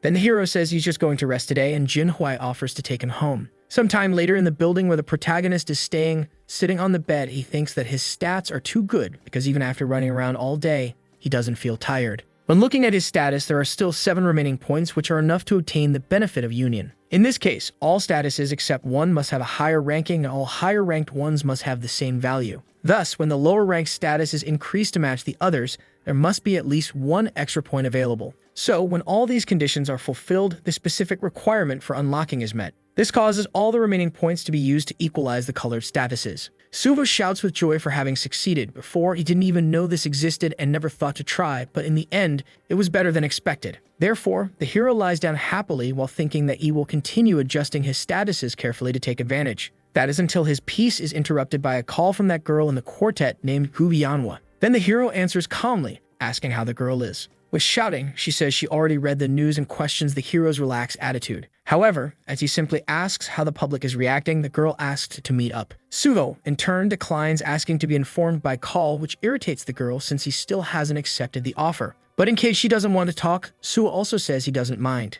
As she wasn't expecting that, the girl settles and asks if they just need to do that now. Then Suo says he'll explain more the next day and asks for them to be at the Nexus Academy at 1 in the afternoon. However, as 3 of the members are busy during business hours, the day will be tight. Thus, the hero agrees to let it go since they don't seem that desperate. But just by saying that, it's enough for everyone to drop their commitments. So the meeting of the 5 is scheduled for the next day. At the agreed time the following day in front of the Nexus Academy, Yamwa claims she definitely didn't skip class because of the boy, but because she wanted to rest. However, until now he hadn't said anything about it. Anyway, the girl quickly asks why they were called, and without delay, the hero stands to explain. With a terrifying expression that all 4 of them will be exterminated by his hands today. The atmosphere in the place instantly changes to something much heavier. However, before that, the hero asks them to fill something out. Yamwa asks if it's a document to renounce their right to live, but she sees for herself that it's actually a list of their abilities where Suo wants them to write their personal information. Just as he said when joining the Portal Forces unit, the boy will need people working for him from the shadows. Therefore, he obviously wouldn't choose just anyone to fulfill that role. That's why the hero talked about them being exterminated, because now they would train almost to the brink of death from basics to advanced. And about the questionnaire, he says it will be the only one they'll get, so since he revealed his secret, he asks for their trust. Sometime later in the Nexus Academy training room, the hero says they'll finally begin. Then he takes his access card, which was previously given by the director to access any part of Nexus freely. But in addition, that day she asked if the protagonist was going to meet the hunters he mentioned. In the end, Suo got so focused on his issues that he almost forgot. But anyway, since he already asked them to go to the training room, the hero decides to begin the process right away. Through the guild's augmented reality machines, everyone is moved to Kunlun. And from now on, the hero says they will train whenever they have the chance. Since they are still below level 50, the protagonist thinks it will be easy to structure proper training. The training will focus on combat, as they must be able to escape from special forces who won't fall for the group's tricks, which Yelma disagrees with, saying they could plan the perfect strategy if given time. But despite that confidence, the fact was that the 4 had been taken down by Suvo alone, and that's why they need to train to be able to protect themselves and others freely. With a snap of his fingers, the hero asks them to choose a weapon, saying the first lesson will focus on improving basic skills. Of all things possible, Yunwa asks why it has to be a sword, but the answer was obvious, as the protagonist has been called the god of the sword lately. That's why the 4 have a sword master too incredible to be using any other weapon. Suo warned that everything unrelated to swordsmanship was sealed and then asked them to try to kill him because that would be their first objective. And this objective began with a swift charge from the protagonist and a flurry of blows that simply sent 2 of the 4 to the afterlife. However, Suo told the remaining ones that it wasn't time to be scared, and just as quickly as the first time, he eliminated the other 2. Since they were in augmented reality, all 4 came back to life in a panic. And now that they had already died once in training, the protagonist warned that they needed to start taking it seriously. And since the feeling of being cut alive had been anything but pleasant, everyone got into position, making Suo proud. Thus, he quickly jumped toward the 4 and told them to face him again. The hero taunted them, asking if they thought they would get their revenge that easily, especially since to him, even an old lady was faster. He first went after the delivery guy, commenting that he thought he would be quicker, and he threw him on top of the elementary school teacher, who was also criticized for being extremely slow.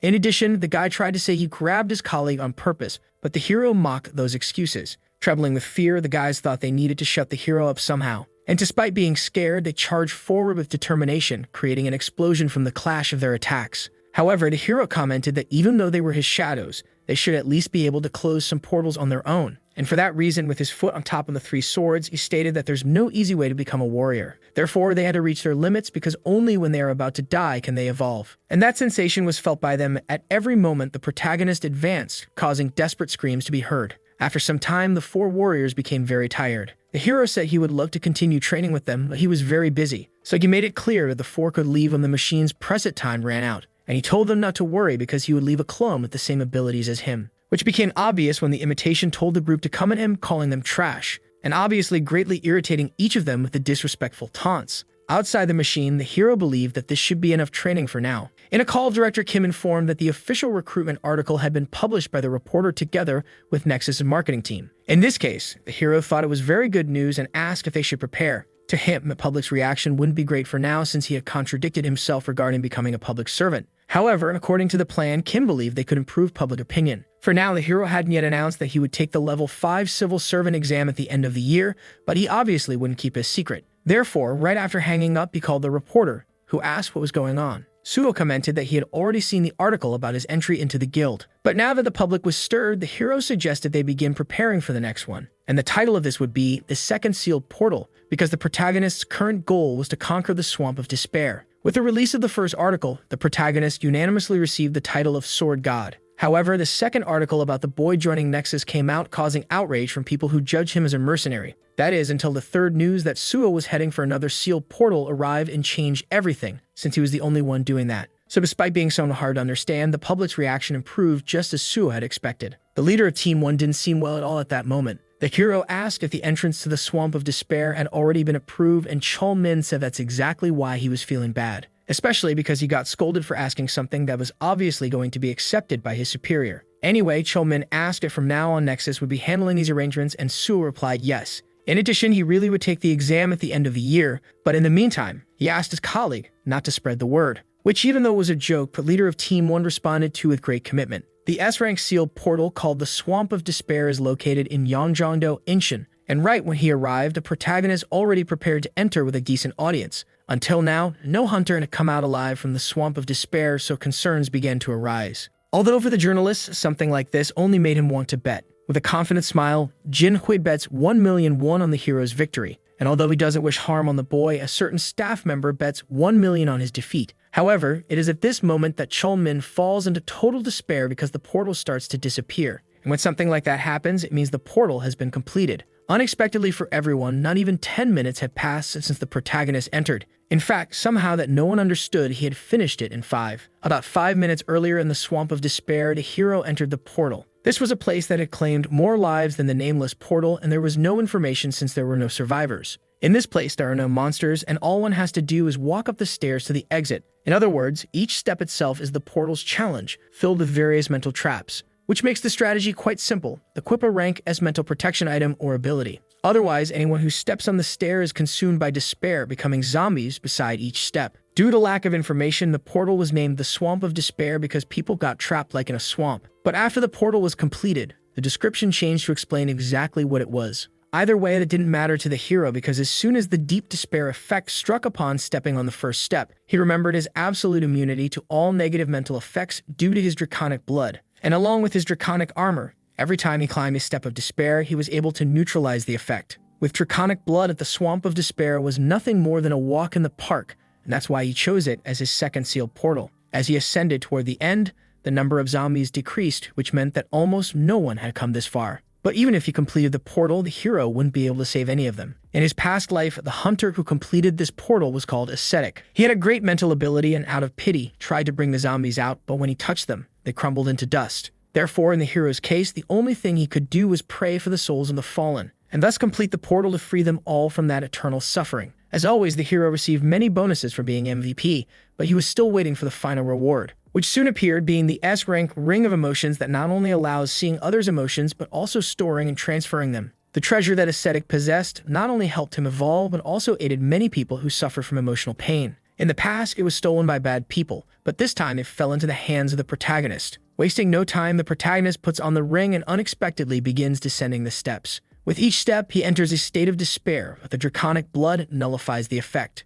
What the hero intended to do now was collect all the negative emotions from the steps. But soon, the ring reached its maximum capacity of dark energy. Therefore, Sue accepted that he wouldn't be able to purify everything and decided to leave right away. The moment the protagonist came out, countless people awaited him with cameras ready, flashing. However, the protagonist's allies rushed to be the first to speak with him. The fact was that the boy's feet had broken a world record that needed to be reported immediately. But before anything else, like last time, the hero asked for a photo to be taken first. In just a few seconds, the news of the portal's completion reached the president of Nexus. And obviously, a lone hunter managing to finish it in 5 minutes was unbelievable. He had already known the hero was amazing, but not to the point of knowing what to do now. However, suddenly his thoughts were interrupted by a call from an unknown number that wanted to speak directly with the president. And the person on the other end of the line was none other than the president of the Hunter Association, who politely asked to discuss a certain matter with Dongyuk. At that moment, it came to the mind of the president of Nexus that the meeting was being requested and there was no reason to refuse. Therefore, he suggested a meeting over a meal, which Kyungwon accepted right away.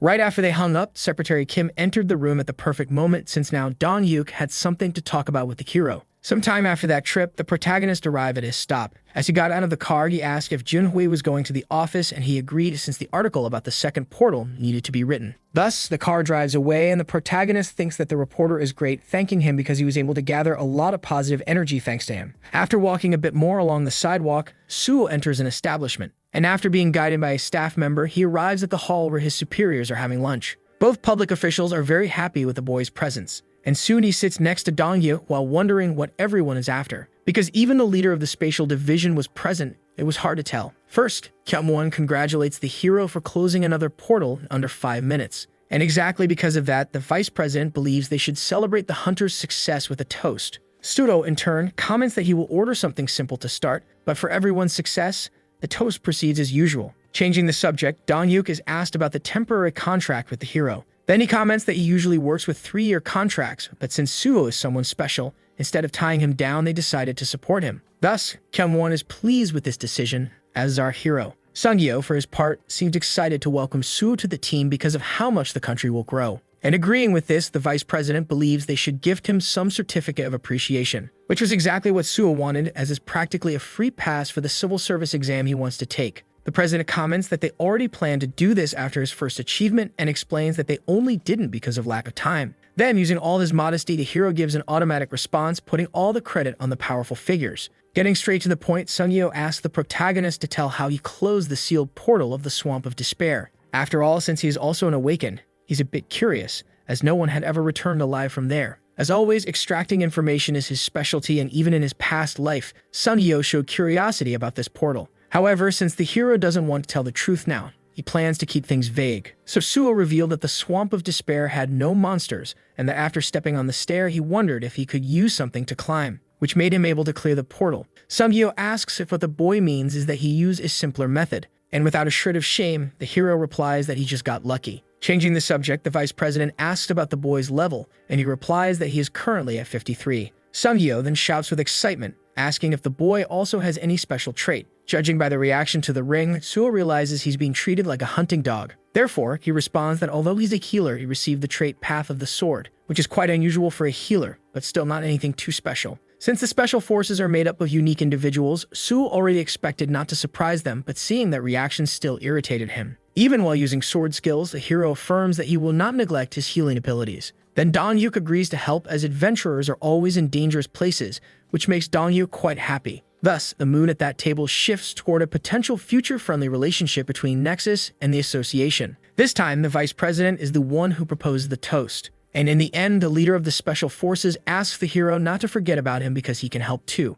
Then, with all his acting skills, the hero says he's happy with everyone's support and promises that from now on he will close all the portals in Korea, including the sealed ones, which further enhances the friendly mood at the table. So after a few hours, night falls, and upon saying goodbye to the leaders of the association, the only ones remaining near the restaurant are Suvo and Sunyo. The leader of the special forces offers a cigarette to the hero, and although he refuses, he still likes one himself. Despite having a reputation for ignoring everyone, Sunyo hands over his contact card. And changing the subject, he asks where the hero lives, so Suo replies that he's staying in a hotel because of the paparazzi. Sungyo believes that people with too much free time like that are exactly the country's problem. Suo asks if that doesn't mean they love him, but the aura, once pure, shifts as if he now saw ordinary people as worms. But this was also the case with both the president and the vice president. Believing the hero isn't aware yet, Sungyo asks if Suo knows that this year's exam is practically made for him. But to his surprise, the protagonist states that he is quite aware of that. Either way, Sungyo comments that since the hero will be joining anyway,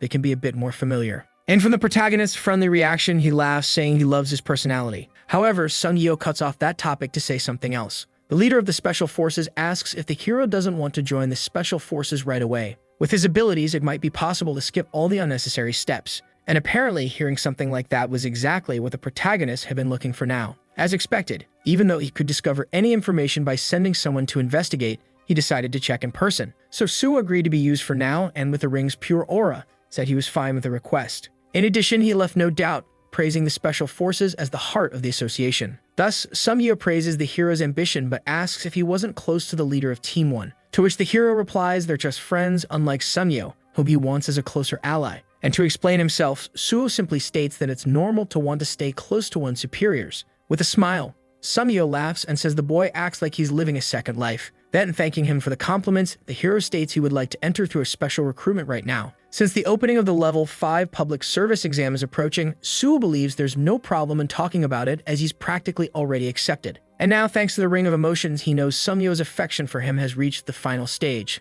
love. So because of the positive emotions, even though the effect isn't permanent, it's possible to create a favorable situation. Suo says his objective has never changed and that he was already looking for a special recruitment notice. Sungyo says such recruitments are rare but assures him he can pull some strings, and the hero praises him a lot for that. In reality, the leader of the special forces warns that it's the higher-ups who decide, but he can have some influence. Furthermore, if something like that really happens, he says things could change for the hero, because it would mean he'll become someone indispensable to the special forces. It's said that closing portals is important, but his unit focuses more on things like catching awakened criminals. Sudo comments that he knows about the authority to investigate awakened individuals, and most of them are fugitives called villains. Therefore, even knowing the hero's ability, Sungyo says there's a difference between portals and criminals and suggests the boy show his value by catching one. After all, catching a wanted criminal will leave a great impression on the higher-ups. Sungyo says he doesn't have anyone specific in mind but asks the boy to be quick. So the hero swears that he will catch a villain and prove his worth. Usually, his team gets scared when it comes to villains,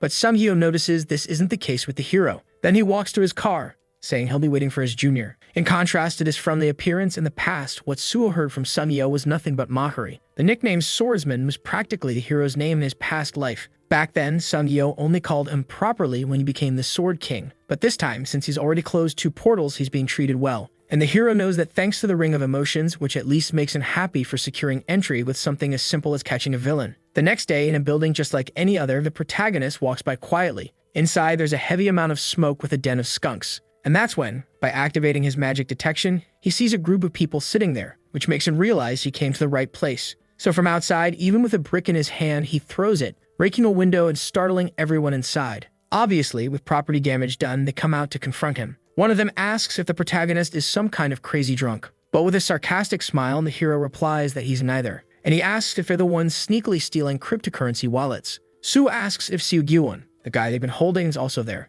Logically, all 4 of them can't understand how Suo knows all this, and even though they're scared, they believe they need to silence him. But since this conspiracy was pathetic to our hero, he decided to see in practice if they were capable of catching him, and if they were, he'd recruit them. Wasting no more time, he activates his Shout of Summoning. With that spear in hand, the protagonist throws it near one of them, activating the chain and causing bleeding. A bald guy, who is the bandit's partner, screams Jizong's name in desperation. Then the remaining 3 run toward the protagonist to avenge their partner. The first of them comes with sword attacks that obviously don't hit the hero. The second tries to attack from the side with a spear that apparently causes some damage. However, the truth is that it didn't even scratch him, and the blood splattered was actually just the hero's vampiric ability being activated. That's why it didn't take long for him to take down that blonde troublemaker, but he only knocked him out since he couldn't go further. In response to yet another of their companions being taken down, the sword-wielding warrior charges, but is also neutralized. The bald one who previously tried to intimidate the hero can no longer stand without trembling. So he tries to run, but his leg is struck to prevent his escape.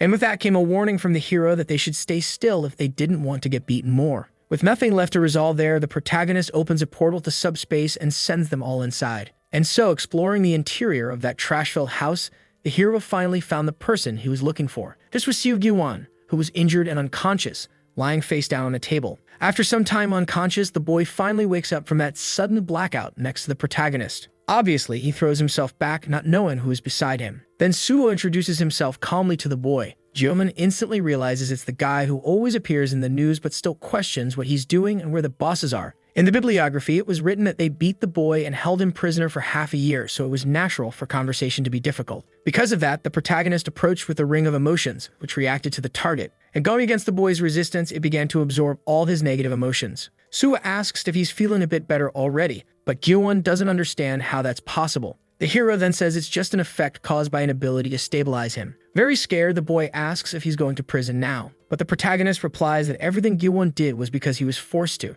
Sugo never imagined that the famous meteor would be like this. Ji-won, in turn, asks how the boy knew he was there since Suo isn't even part of the association yet. Then the hero responds that he used a prediction ability, but the real reason he's there is because he wants Gi-won to join his journey. Ji-won, of course, sees himself as someone who can't help, but the hero reminds him that he's the only one in the country with the digitalization ability. Among the traits that exist in this world, this is a cyber-type ability that transmits the player's consciousness into the digital world. So far, there are only 2 people with it, and no one knew how powerful it was until Overload appeared. Besides the boy, that person discovered how powerful digitalization could be and cause chaos in the world, able to control any system. Even though the world had changed and the player's system was created, society still used the internet, and the person who sacrificed themselves for everyone was Gi-won. A year after escaping without leaving a trace, he gave his life to eliminate Overload, which earned him the nickname Meteor. And the news only came to light because of a left-behind bibliography. But this time, those events haven't happened yet, and Suo intends to take advantage of that.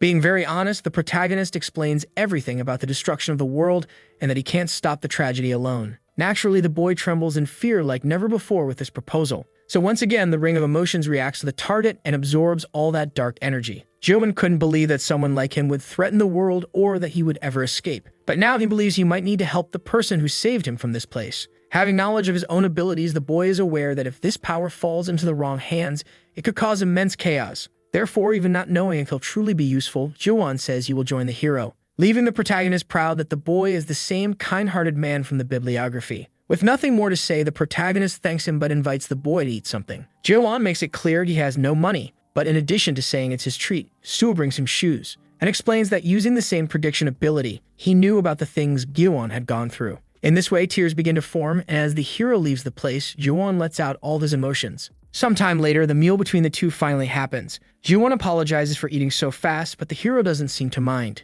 Changing the subject, he asks if he can ask a question, and the hero agrees without any problem. Calling the protagonist Hyun, just like his friends at the orphanage, he asks why Suo chose the association. After all, with his prediction ability, it might be more beneficial to create his own guild instead of being limited by the government. Suo, in turn, explains that regardless of how big a guild is, it can't surpass public authority. Therefore, he says he wants to prevent the destruction of the world, but also minimize the damage. And he promises that he will make sure nothing like this ever happens to Gi-won again after he joins the Hunter Association. Anyway, after the thanks, the hero gets up so they can deal with Gi-won's past. Basically, what the protagonist suggests is a visit to the boy's former captors. And although he's confused at first, when the reunion finally happens, the thugs beg for mercy, because this becomes a moment for Gi-won to return all the mistreatment he suffered. So despite their attempts to apologize, the boy keeps venting his anger. And in the end, he asks the protagonist to heal him once more, which he accepts even though it's already the 7th round. According to the bibliography, Ji-won continues to suffer for a long time for not having overcome his past, so this was a strategy. However, it didn't take long for a certain car to appear, and from it came the leader of the special forces,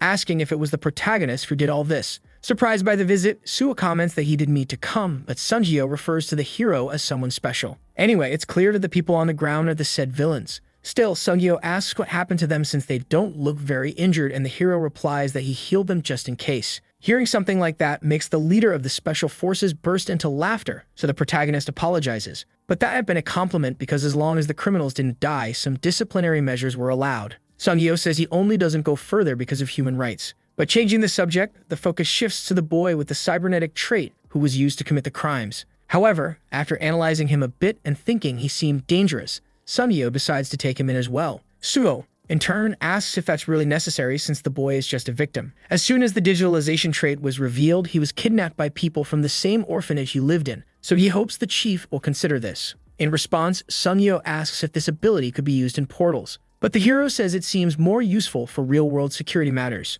In that case, since it's not useful for support or combat, Sungyo understands they might disregard it. And for the hero, this is a case where the victim cannot be punished for their individuality because, after all, he was just an innocent person. Sungyo agrees not to punish the victim, and not only that, he also promises to help him get compensation from the thugs. Then the protagonist thanks him, even though the chief says it's not necessary. Anyway, as expected, Sungyo asks how Suo found this case. Then, in another one of his excuses, the protagonist explains that Ju-won used his ability to create a rescue request, which Suo saw. And despite trying to downplay it by saying it was luck, the leader of the special forces comments that luck always follows those who deserve it. Since a promise is a promise, Sungyo says he will soon call to talk about the special recruitment. Then Gyun, still a bit scared, asks what he should do, but to that, the protagonist just tells him to come along. Sometime later, the two arrive at the reporter's luxury apartment. Obviously, Ju-won is amazed at the size of the hero's house, but he's told it's not his, but actually belongs to the reporter Jin Hwai, who just isn't there because he's on a work trip for a few days. Ju-won asks if he can really stay there, and the hero makes it clear that it's no problem. But he also asks him to keep the prediction ability a secret, which the boy instantly understands. Recapping, Ju-won was kidnapped as soon as he reached level 50 and awakened his trait. So since they'll have to face overload in the future, they should focus on leveling up first. That said, the boy asks if he'll have to close portals from now on too. But Suo explains that Gyun should actually level up on his own using his digitalization ability. First, Suo suggests they connect, and since the boy is unsure, he asks if the skill description says it can only be used on himself. He explains that the boy's trait can also transmit other players' consciousness into the virtual world. So in an attempt to put the idea to the test, digitization is activated. Suo sends a request wishing to transmit his consciousness into the virtual world, and Gyun naturally accepts, so the connection begins. Soon after, the hero is surprised, especially because he never imagined something like that could be real. Right after, the hero Gyun is materialized, and both of them seem quite surprised. This is the Windows XP workspace screen, and there were grapes because the themed photo was taken in a vineyard. Despite that, it's a shame that the food there has no taste for smell. Anyway, the boy asks how he can level up there, so the protagonist asks what Ju-won thinks he should do. In the end, he just needs to gain experience points and grow as long as users' actions are recognized by the system. However, just like in the association's Hunter exam, only the skills can level up. Even though they can't replicate human senses, he still has a physical presence, which is why he managed to hack cryptos. Anyway, the hero says he prepared something very special for him in a computer folder. The name of the file is Free Cleanup File, but it's actually a virus. The boy asks if they'll really level up using a computer virus, but since they resemble monsters, they will act like level challenges. If they get hurt there, they'll also get hurt in real life, so the hero asks him to be careful and, above all, not to answer the question. Suddenly, a woman appears in the room asking if the two would like to use the free cleanup file. Because it's something quite eye-catching, it almost makes them fall into the trap. Since the boy's class is that of a mage, Suo leaves a weapon with him as a precaution. He explains he knows that because of his foresight ability, making Gyun responsible for support. Once again, the secretary asks if they would like to use the free cleanup file. Even without an answer, several distorted beings are generated with the same question, leaving Gyun frightened. But activating his blood weapon, Suo warns that unlike them, they can escape if things go wrong. If the boy truly believes he won't make it, he can simply run through the door. Then the protagonist attacks the first one in the neck, sending the specter's head flying.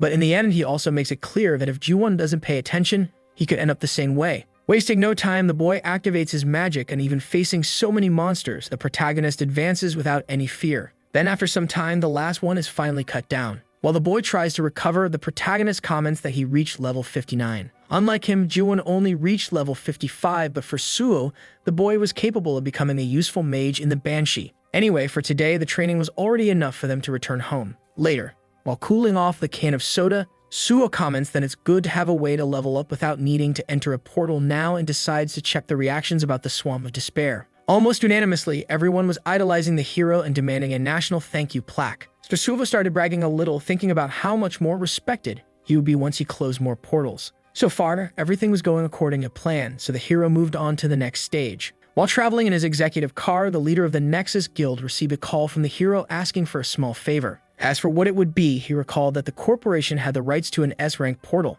and that's precisely why Suo asked for the portal rights, making it clear he would give up any reward. This S-rank portal is dominated by territorial monsters. It's a mine with a large deposit of magic stones. However, it has so many monsters that it's practically impossible to collect the stones. In this case, since he wants the portal for himself, Suo suggests the rewards stay with the guild. Even if the guild owns it, if there are too many casualties, the government takes the title. So if Suo can conquer the place, Dongyuk accepts immediately. Since it's so sudden, the hero says he decided to do it as repayment, as he'll enter the association sooner than expected. Thus, he will take care of the team that will assist in the elimination, and Dongyuk will appoint the miners, so the guild leader thanks him for the consideration of being informed. In the Nexus Academy Hall in Paju, that tanker from before named Dahan greets the protagonist. Suo cheerfully greets him back and introduces him to Gyuwon, saying he's a fellow from the Hunter exam. However, thanks to the protagonist's advice, Dahan comments that it was quite easy. Shortly after, the hero asks what he's been up to lately, but since he's still in training, the tanker says he's not part of any guild.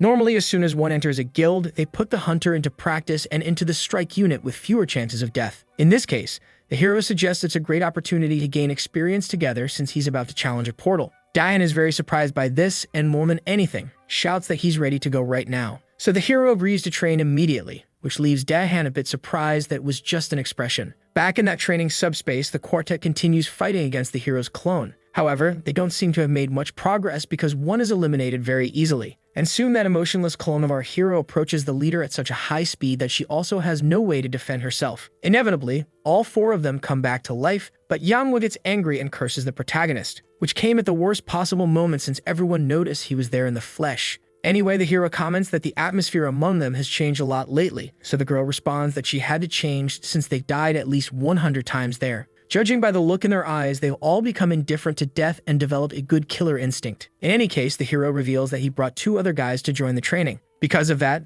they're all introduced to each other so they can better understand their allies. Since they're training hard, the hero asks if they're already bored of this place. But unexpectedly, all 4 agree that they won't leave until they rip the clone's head off. And surprising the other 2 guys, the hero reacts by saying that's exactly the attitude he's looking for. After all, that's the only way they'll survive in that portal, so starting today, they'll train together. Suo asks Yanhwa to form teams according to the 2 newcomers, so they can train well. And now, speaking about the portal, the hero says they'll be going to action soon, to the girl's surprise. Before anything, he mentions they should define nicknames to make communication easier. In his case, he just asks to be called leader. He then leaves, saying he needs to take care of a few things while the 6 of them stay their training. Since it's the first time for the 2 guys there, they ask what they're supposed to do, but the girl says they'll find out soon. Meanwhile, the hero's clone curses the group and mockingly tells them to come attack him. Then Dayan comments that he's very different from what he imagined, and Yanhwa just gets more and more irritated. Sometime later, the hero's taxi stops as they are already near the outskirts of Paju. Despite everything, he accepts it since he knows cars can't go very far. Activating the Miu ring, the S-rank Colorless Solitude is activated, lowering the boy's presence. These are the outskirts of Paju, which were once called the Land of Gold. It used to be a very prosperous region, but due to constant portals and a lack of hunters, it became a dump. These portals didn't just destroy this place, but caused the whole world to fall into misery and vice. So once again, the hero remembers his commitment to clear the portals as fast as possible. But even a dump like this has its uses. And ironically, in a region rejected by people, there is a place that welcomes a few. From inside a gate, a man asks who it is, and the hero responds that he wants to buy a mine. He then deactivates Colorless Solitude, revealing his identity as a hunter, to the man's surprise. Quickly, he opens the gate and, inviting the protagonist inside, asks him to take a seat. Since they're not open yet, the man asks if it's the boy's first time there, but he responds by asking if it's uncomfortable. In this case, if it's uncomfortable to wear a mask all the time. The man is very worried about how the boy found out, but Suo says he can relax because he's the only client now. So since there's no more reason to hide, a girl is revealed. She's one of the biggest portal brokers in the country and the best in Paju, named Choi Yoon, although she's not very well known yet. Yoon immediately asked how the boy discovered not only that place but also the slang used to refer to portals. But the hero replies that he can explain another time because he's there to talk business. And to her surprise, he asks if the girl has the distorted forest in her possession, because what he intends now is to buy an entry ticket to challenge the portal alone. Since this item had been announced 3 days ago, the girl asks how he found out, but Suo questions if he really needs to say everything in the black market. After all, it's a rule not to talk about anything except the transaction. There are 2 types of portal purchases. The first is ownership transfer, and the second is a ticket that serves as a one-time entry pass. Normally, ownership is always much more expensive, but even tickets for famous portals surpass the cost of other portals. Despite the fee already being high at 100 million won, the girl is concerned about the hero going alone. However, he says that's his business, already placing part of the payment on the table. In that case, Yoon agrees to take him there and apologizes, saying she was just a little surprised. In a car, the two approach the place by the city bridge. And on the car dashboard, it's possible to see the association badge that the girl just joined. As they pass through the Gaeseong region, the girl asks if the hero isn't very surprised that they're getting close to North Korea. But the protagonist replies no, because due to the portals, North Korea completely collapsed. And even though China thought of taking advantage, the monsters infested the place. In that case, Yoon comments that the boy is much more knowledgeable than he seems in the articles, which makes him believe he left a good impression. With no more time to waste, the two get out of the car in front of some hunters. Yoon immediately says she brought a guest and that the payment has already been confirmed. One of the thugs is impressed to see Suo in person there because he thought it would just be another loudmouth. And anyway, the boss that the protagonist was looking for appeared, saying it's an honor. This is one of the trafficking leaders in the city, whose name is Bang Duok, or the Lumberjack. Human traffickers always called their victims logs, and this guy sold them like pure merchandise, which led to the nickname. Suo knows he was arrested and sentenced by special forces, but didn't know he was also connected to the association. Although the hero could theoretically enter now as someone who completed 2 sealed portals alone, Duok believes they might end up at a loss since they only sell tickets because they know no one can clear it. This was already expected by the protagonist, who knew the criminal's personality. However, Yoon intervened, asking if Duok was really trying to raise the price right in front of her, and made it clear that she wouldn't let a little game like that go unnoticed. So since she's a true member of the association, not even Duok can act greedily, which in the end was good for him since Suo was ready to act. Without discussing anything else there, Yoon calls the hero to go straight to the entrance, and makes it clear that she'll be by the boy's side the whole time for his safety. Mercenaries are the type that ambush those who enter and complete portals, so to prevent that, brokers need to be strong to guarantee the client's safety. Anyway, Duok comments that it's best to see in practice who Suo is to have such confidence, and he's really curious to see if the boy will be able to finish this one too. The portal of the distorted forest has the entry condition of up to 8 people with a maximum level of 99, but our hero enters alone without any problems. He never thought he would see this forest in his life because even in the past, it was a place he never visited. However, he came there intending to get an item that a certain famous person once obtained. With his full concentration, he activates mana detection, making his energy spread through all the tree trunks.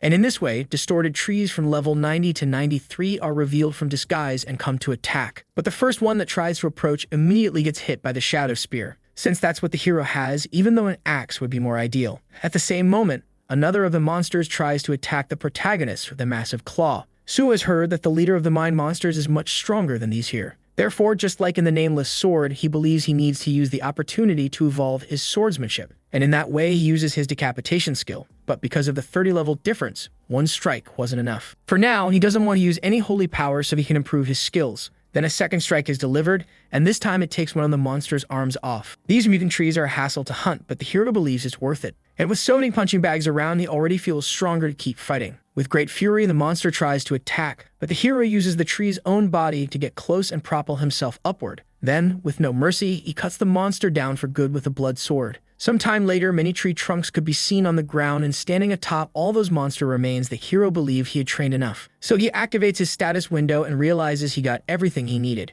But a message from the system appears saying that the Light of Healing reached a higher ranking. Thus, the skill is upgraded to its superior version called Cure. Up to level 40, skills are received, and at level 50, they go to rank A, until at level 60, they evolve further. Then at level 100, the hunter can choose the final class they will follow. Descending from atop all those trunks, now that he had cleared the area, it was almost time for the boss to appear. In a nearby river, the outline of a being could be seen from afar. On its head were horns like a deer's, and its eyes glowed with energy. This was the ruler of the dark forest, level 100, named Malayan. Finally, the protagonist will face a 1-star monster. It is said there are several ways to classify monsters, but everything below level 99 isn't considered. Starting from 100, they gain 1 star per 100 levels. In this case, Malayan is the first star-rated monster the hero will fight in this life. Taking the initiative, the monster comments that an unwelcome guest has appeared. But in response, the hero calls him an intruder, saying he doesn't want him in his city either. But he knows it's not like the monster knows anything, since he's just a creation of the system. Quickly, shadow summoning is activated along with holy power, and in the end, the hero throws the spear without caring about the details.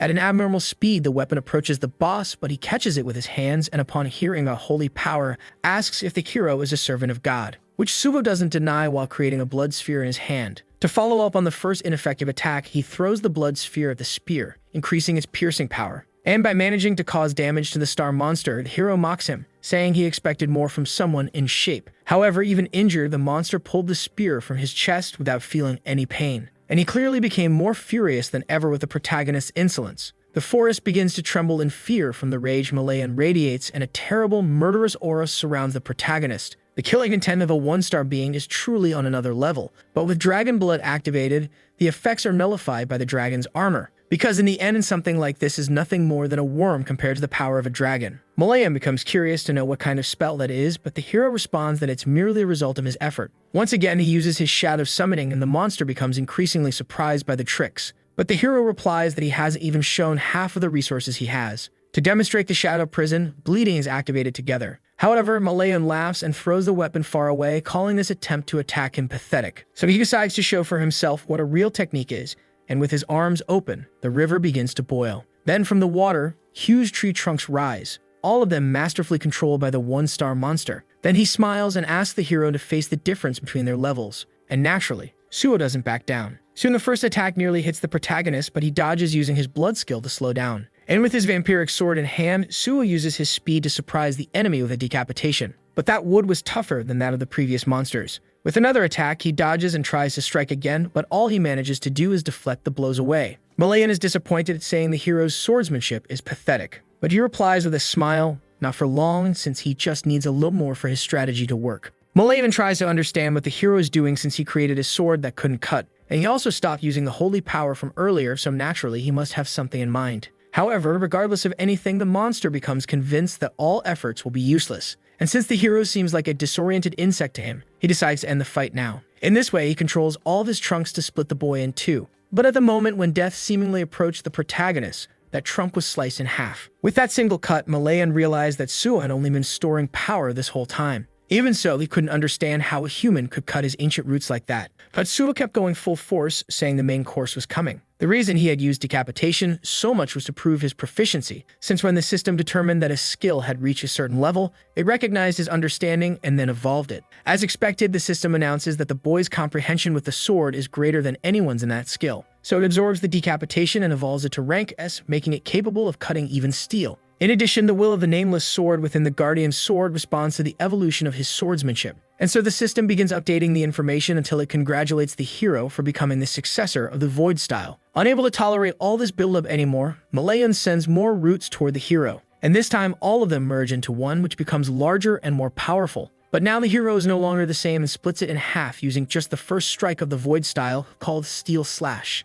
leaving the monster worried while trying to understand what kind of spell Sugo is using. But once again, Suo says that everything he has is simply the result of his effort. And since things are about to get more fun, the hero tells the monster to get ready. When the hero first created the Guardian's sword, he thought it was the pinnacle of swordsmanship. But he quickly realized it was just one more style, and because of the many supernatural beings in this world, it wasn't possible to deal with them using only human swordplay. After recognizing the existence of the nameless sword, the first non-human technique the boy learned was the first form of the Void. Malayan screams in rage, saying he'll destroy the boy's spells. But with Steel Slash activated, the hero calls the monster stupid and faces the ancient roots head-on without a problem. The floor boss can't understand how something like this is possible. Then the protagonist asks if besides being dumb, he's also blind for not being able to see his potential. Malayan yells at the boy not to get so arrogant just because he cut a few roots. Then the ground trembles, and to the protagonist's surprise, distorted golems appear, all around level 100. However, even now, he mocks them, saying that the summons are weak for a druid. Overconfident, Malayan claims the boy won't be able to cut them and sends them at the hero. Sudo dodges the impact of the strike at the last second with a leap. He restructures his stance and without any fear, advances against the huge arms of that golem. Then Steel Slash is activated once more, and with the Void style at full power, he defeats the distorted golem. Malayan doesn't even know how to react at that moment, especially because the protagonist eliminates not only the first, but all the others. And since his blade is capable of cutting steel, something like that was just another reason for him to mock whether that was really all the monster could do. Malayan's rage reaches an unparalleled level, and he shouts for all his subordinates to finish the intruder immediately. However, regardless of how many challenge the hero, the result remains the same. The waters shake with the shock of the warrior's strikes, and Malayan still can't believe what he's seeing. Meanwhile, Suo laughs, knowing that his opponent is already at his limit. Thus, he pushes with all of his strength from his feet to finish this once and for all. In an instant, the protagonist appears in front of the monster, slicing through the roots that protect him. And without wasting time, he kicks Malayan in the stomach with full force,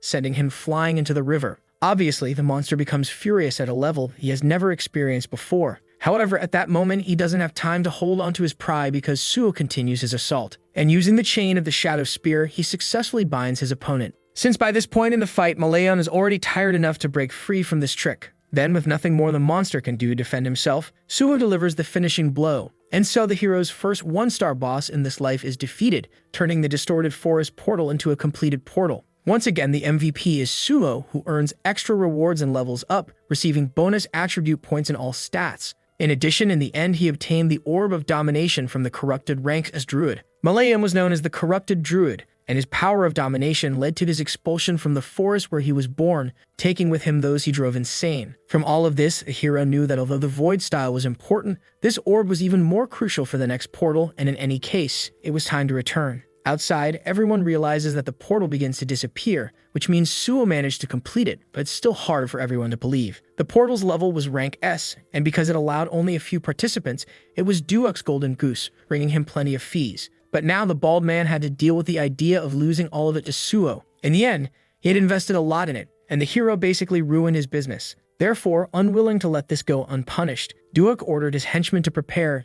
Yoon, on her side, asks if the man really intends to go through with it without considering the consequences, and he really would have agreed if he hadn't been attacked from behind by the hero at that exact moment. To his surprise, in an instant, that mercenary falls to the ground. This was the same moment the protagonist emerged from the portal. So, walking slowly while collecting blood with his vampiric skill, he asks if they started the party without him. All the mercenaries, without exception, lose any desire to fight for obvious reasons. Then one of them comments that the boy can go now because they won't bother him anymore. However, the hero now kindly asks them to return the fee he paid, using the excuse that this is a punishment for breaking the rules, and since everyone wanted to stay alive. Suo about what he asked for some time later, back in the car on the return trip. Yoon thanks him, and the hero understands the reason for the gratitude. But instead of simply accepting it, he asks for a favor next time. In this case, the girl remarks that he has quite a sharp tongue with a hint of concern. In any case, Suo asks her to give him her contact number because he'll call her soon. And so when the trip ends, the hero says goodbye, thanking her for the ride.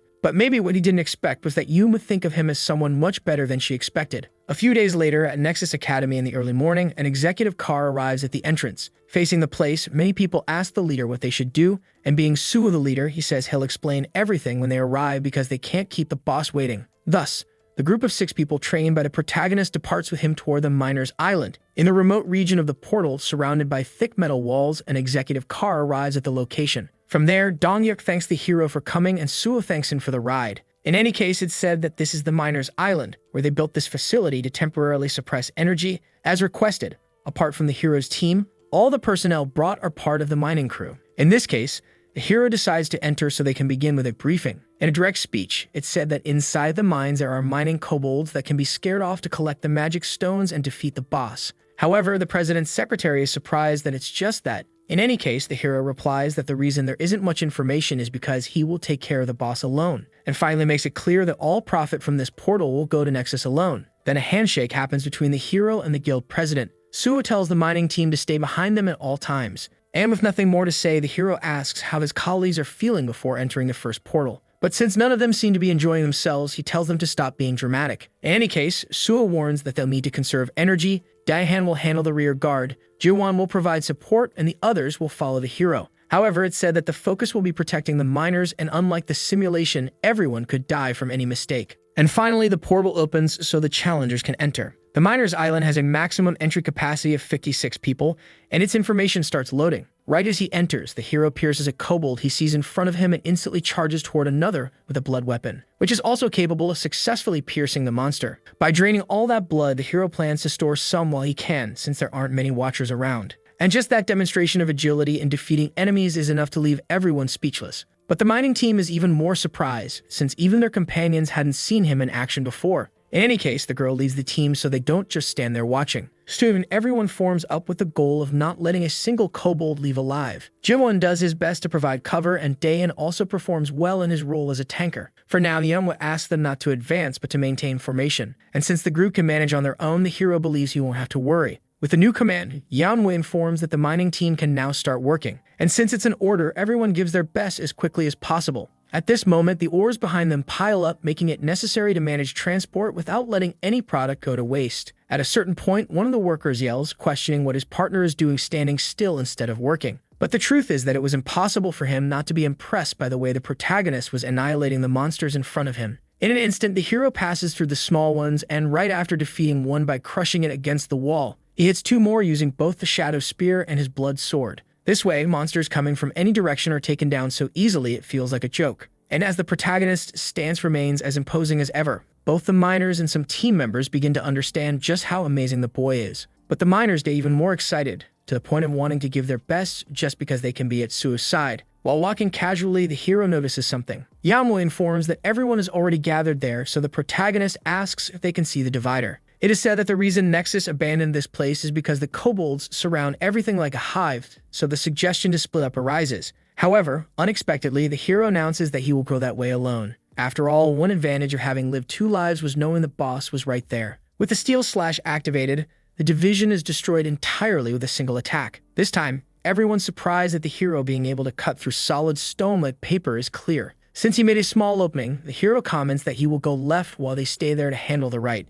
At first, he thought of sealing it off completely, but that way they wouldn't gain any experience. However, regardless of what happens, Suo makes it clear that they must not follow him. And in advance, he warns that he'll be gone for 12 hours, so he asks the group for patience, something MANHWA agrees to since there's no other choice. For this portal, the hero believes he'll need to act for at least 12 hours if he wants to get everything he came for. So that's how he says goodbye to go face the boss alone. Since the hero himself blocked the entrance, the question is raised whether he'll be okay and if this could be a test. But despite the doubts, Yuan states that Suo will be fine. And the entity comments that everyone knows this since their own leader has already handled several difficult portals alone. Therefore, the group truly has no doubt about his ability, and in this case, they decide to give their best in the tasks assigned, using this time to become strong enough to make the protagonist proud. Already inside the cave where the hero locked himself in, he realizes he no longer needs to hold back. And with hundreds of kobolds in front of him to deal with, Suo simply asks who will be the first to be exterminated. There really were a lot of these monsters for the boy to face, but even though there were so many,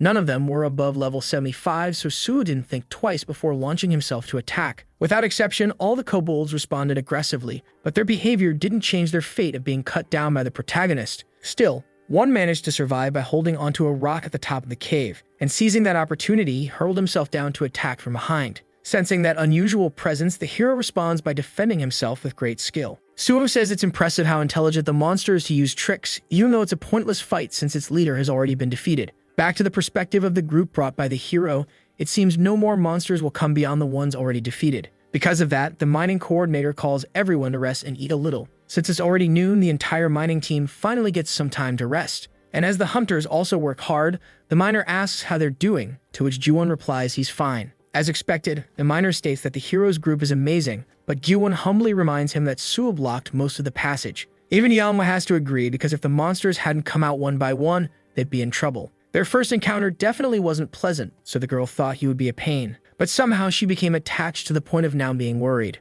although she also knows very well that there's nothing they can do to help him. Therefore, the group's idea remains to trust their leader and wait patiently. Shifting to the protagonist's point of view as he eats, he also takes the opportunity to collect blood. While nibbling on a chocolate bar, his ability feeds to the fullest. Due to all the destruction he's already caused, when the protagonist stands up, the monsters enter a state of mental confusion. Suo is able to walk past them without any of them attempting a reckless attack. Clearly, they're all quite scared, but the hero reassures them by saying he's not interested in them. After all, from now on, his next opponent is the Mine Master located at the end of this place. Since it's too dark to see, the protagonist apologizes. Then he equips a firework launcher and with this item fires into a chasm, lighting up everything with the flares that explode with each burst. With the bottom of the area now visible, a monster named Boldisari level 99 is revealed, and its name comes from the belief that it cannot be killed. Having grown by eating ore, it is very resistant, and even before reaching 1-star classification, it ranks among the strongest. Because of that, summoning his Shadow Spear, the hero believes he should wake it up first. And so, without a second thought, he hurls the weapon toward the mutant. Obviously, the fight wouldn't be that easy, and that only served to make it open its eyes, though even Sugo didn't expect that result. In any case, now that the attack was made, the monster's awakening was complete, and with huge claws that cracked the ground with every step, Boldisari finally woke from hibernation, full of energy. The fact their leader had awakened revived the fighting spirit of the kobolds. Back in the region where the secondary group is, everyone feels something like the presence of an earthquake. But Yamo realizes that this vibration seems to be coming from where the hero is, so she becomes more concerned than ever, wondering what he's doing. Back to the protagonist's perspective, Suo has never looked so surprised since apparently he touched the whiskers of a sleeping lion. With all its stored rage, the monster uses its boss-level fear ability and roars, displaying all its majesty. Despite that, the dragon blood is activated and the fear doesn't apply due to the draconic effect, so the boy remains 100% on the battlefield. The monster, in turn, becomes even more enraged and lifts its trunk to attack the intruder who woke it with full force. However, in response, the protagonist confidently summons his blood sword to face it head-on. Then, unexpectedly, the monster fires a massive piece of ore from its trunk instead of making a physical attack. It's said that the steel spit is an ability that turns stored ore into projectiles. And because it's so simple, both its destructive power and durability are insane. But in the end, the material's durability is only equal to steel. And in that case, the protagonist uses the Steel Slash ability, which is perfect to neutralize the threat instantly. Just like he did earlier in his fight against the corrupted druid, he splits the opponent's tricks in half. And now that there's nothing left to stop him, Suo plans to use this time to tame the beast.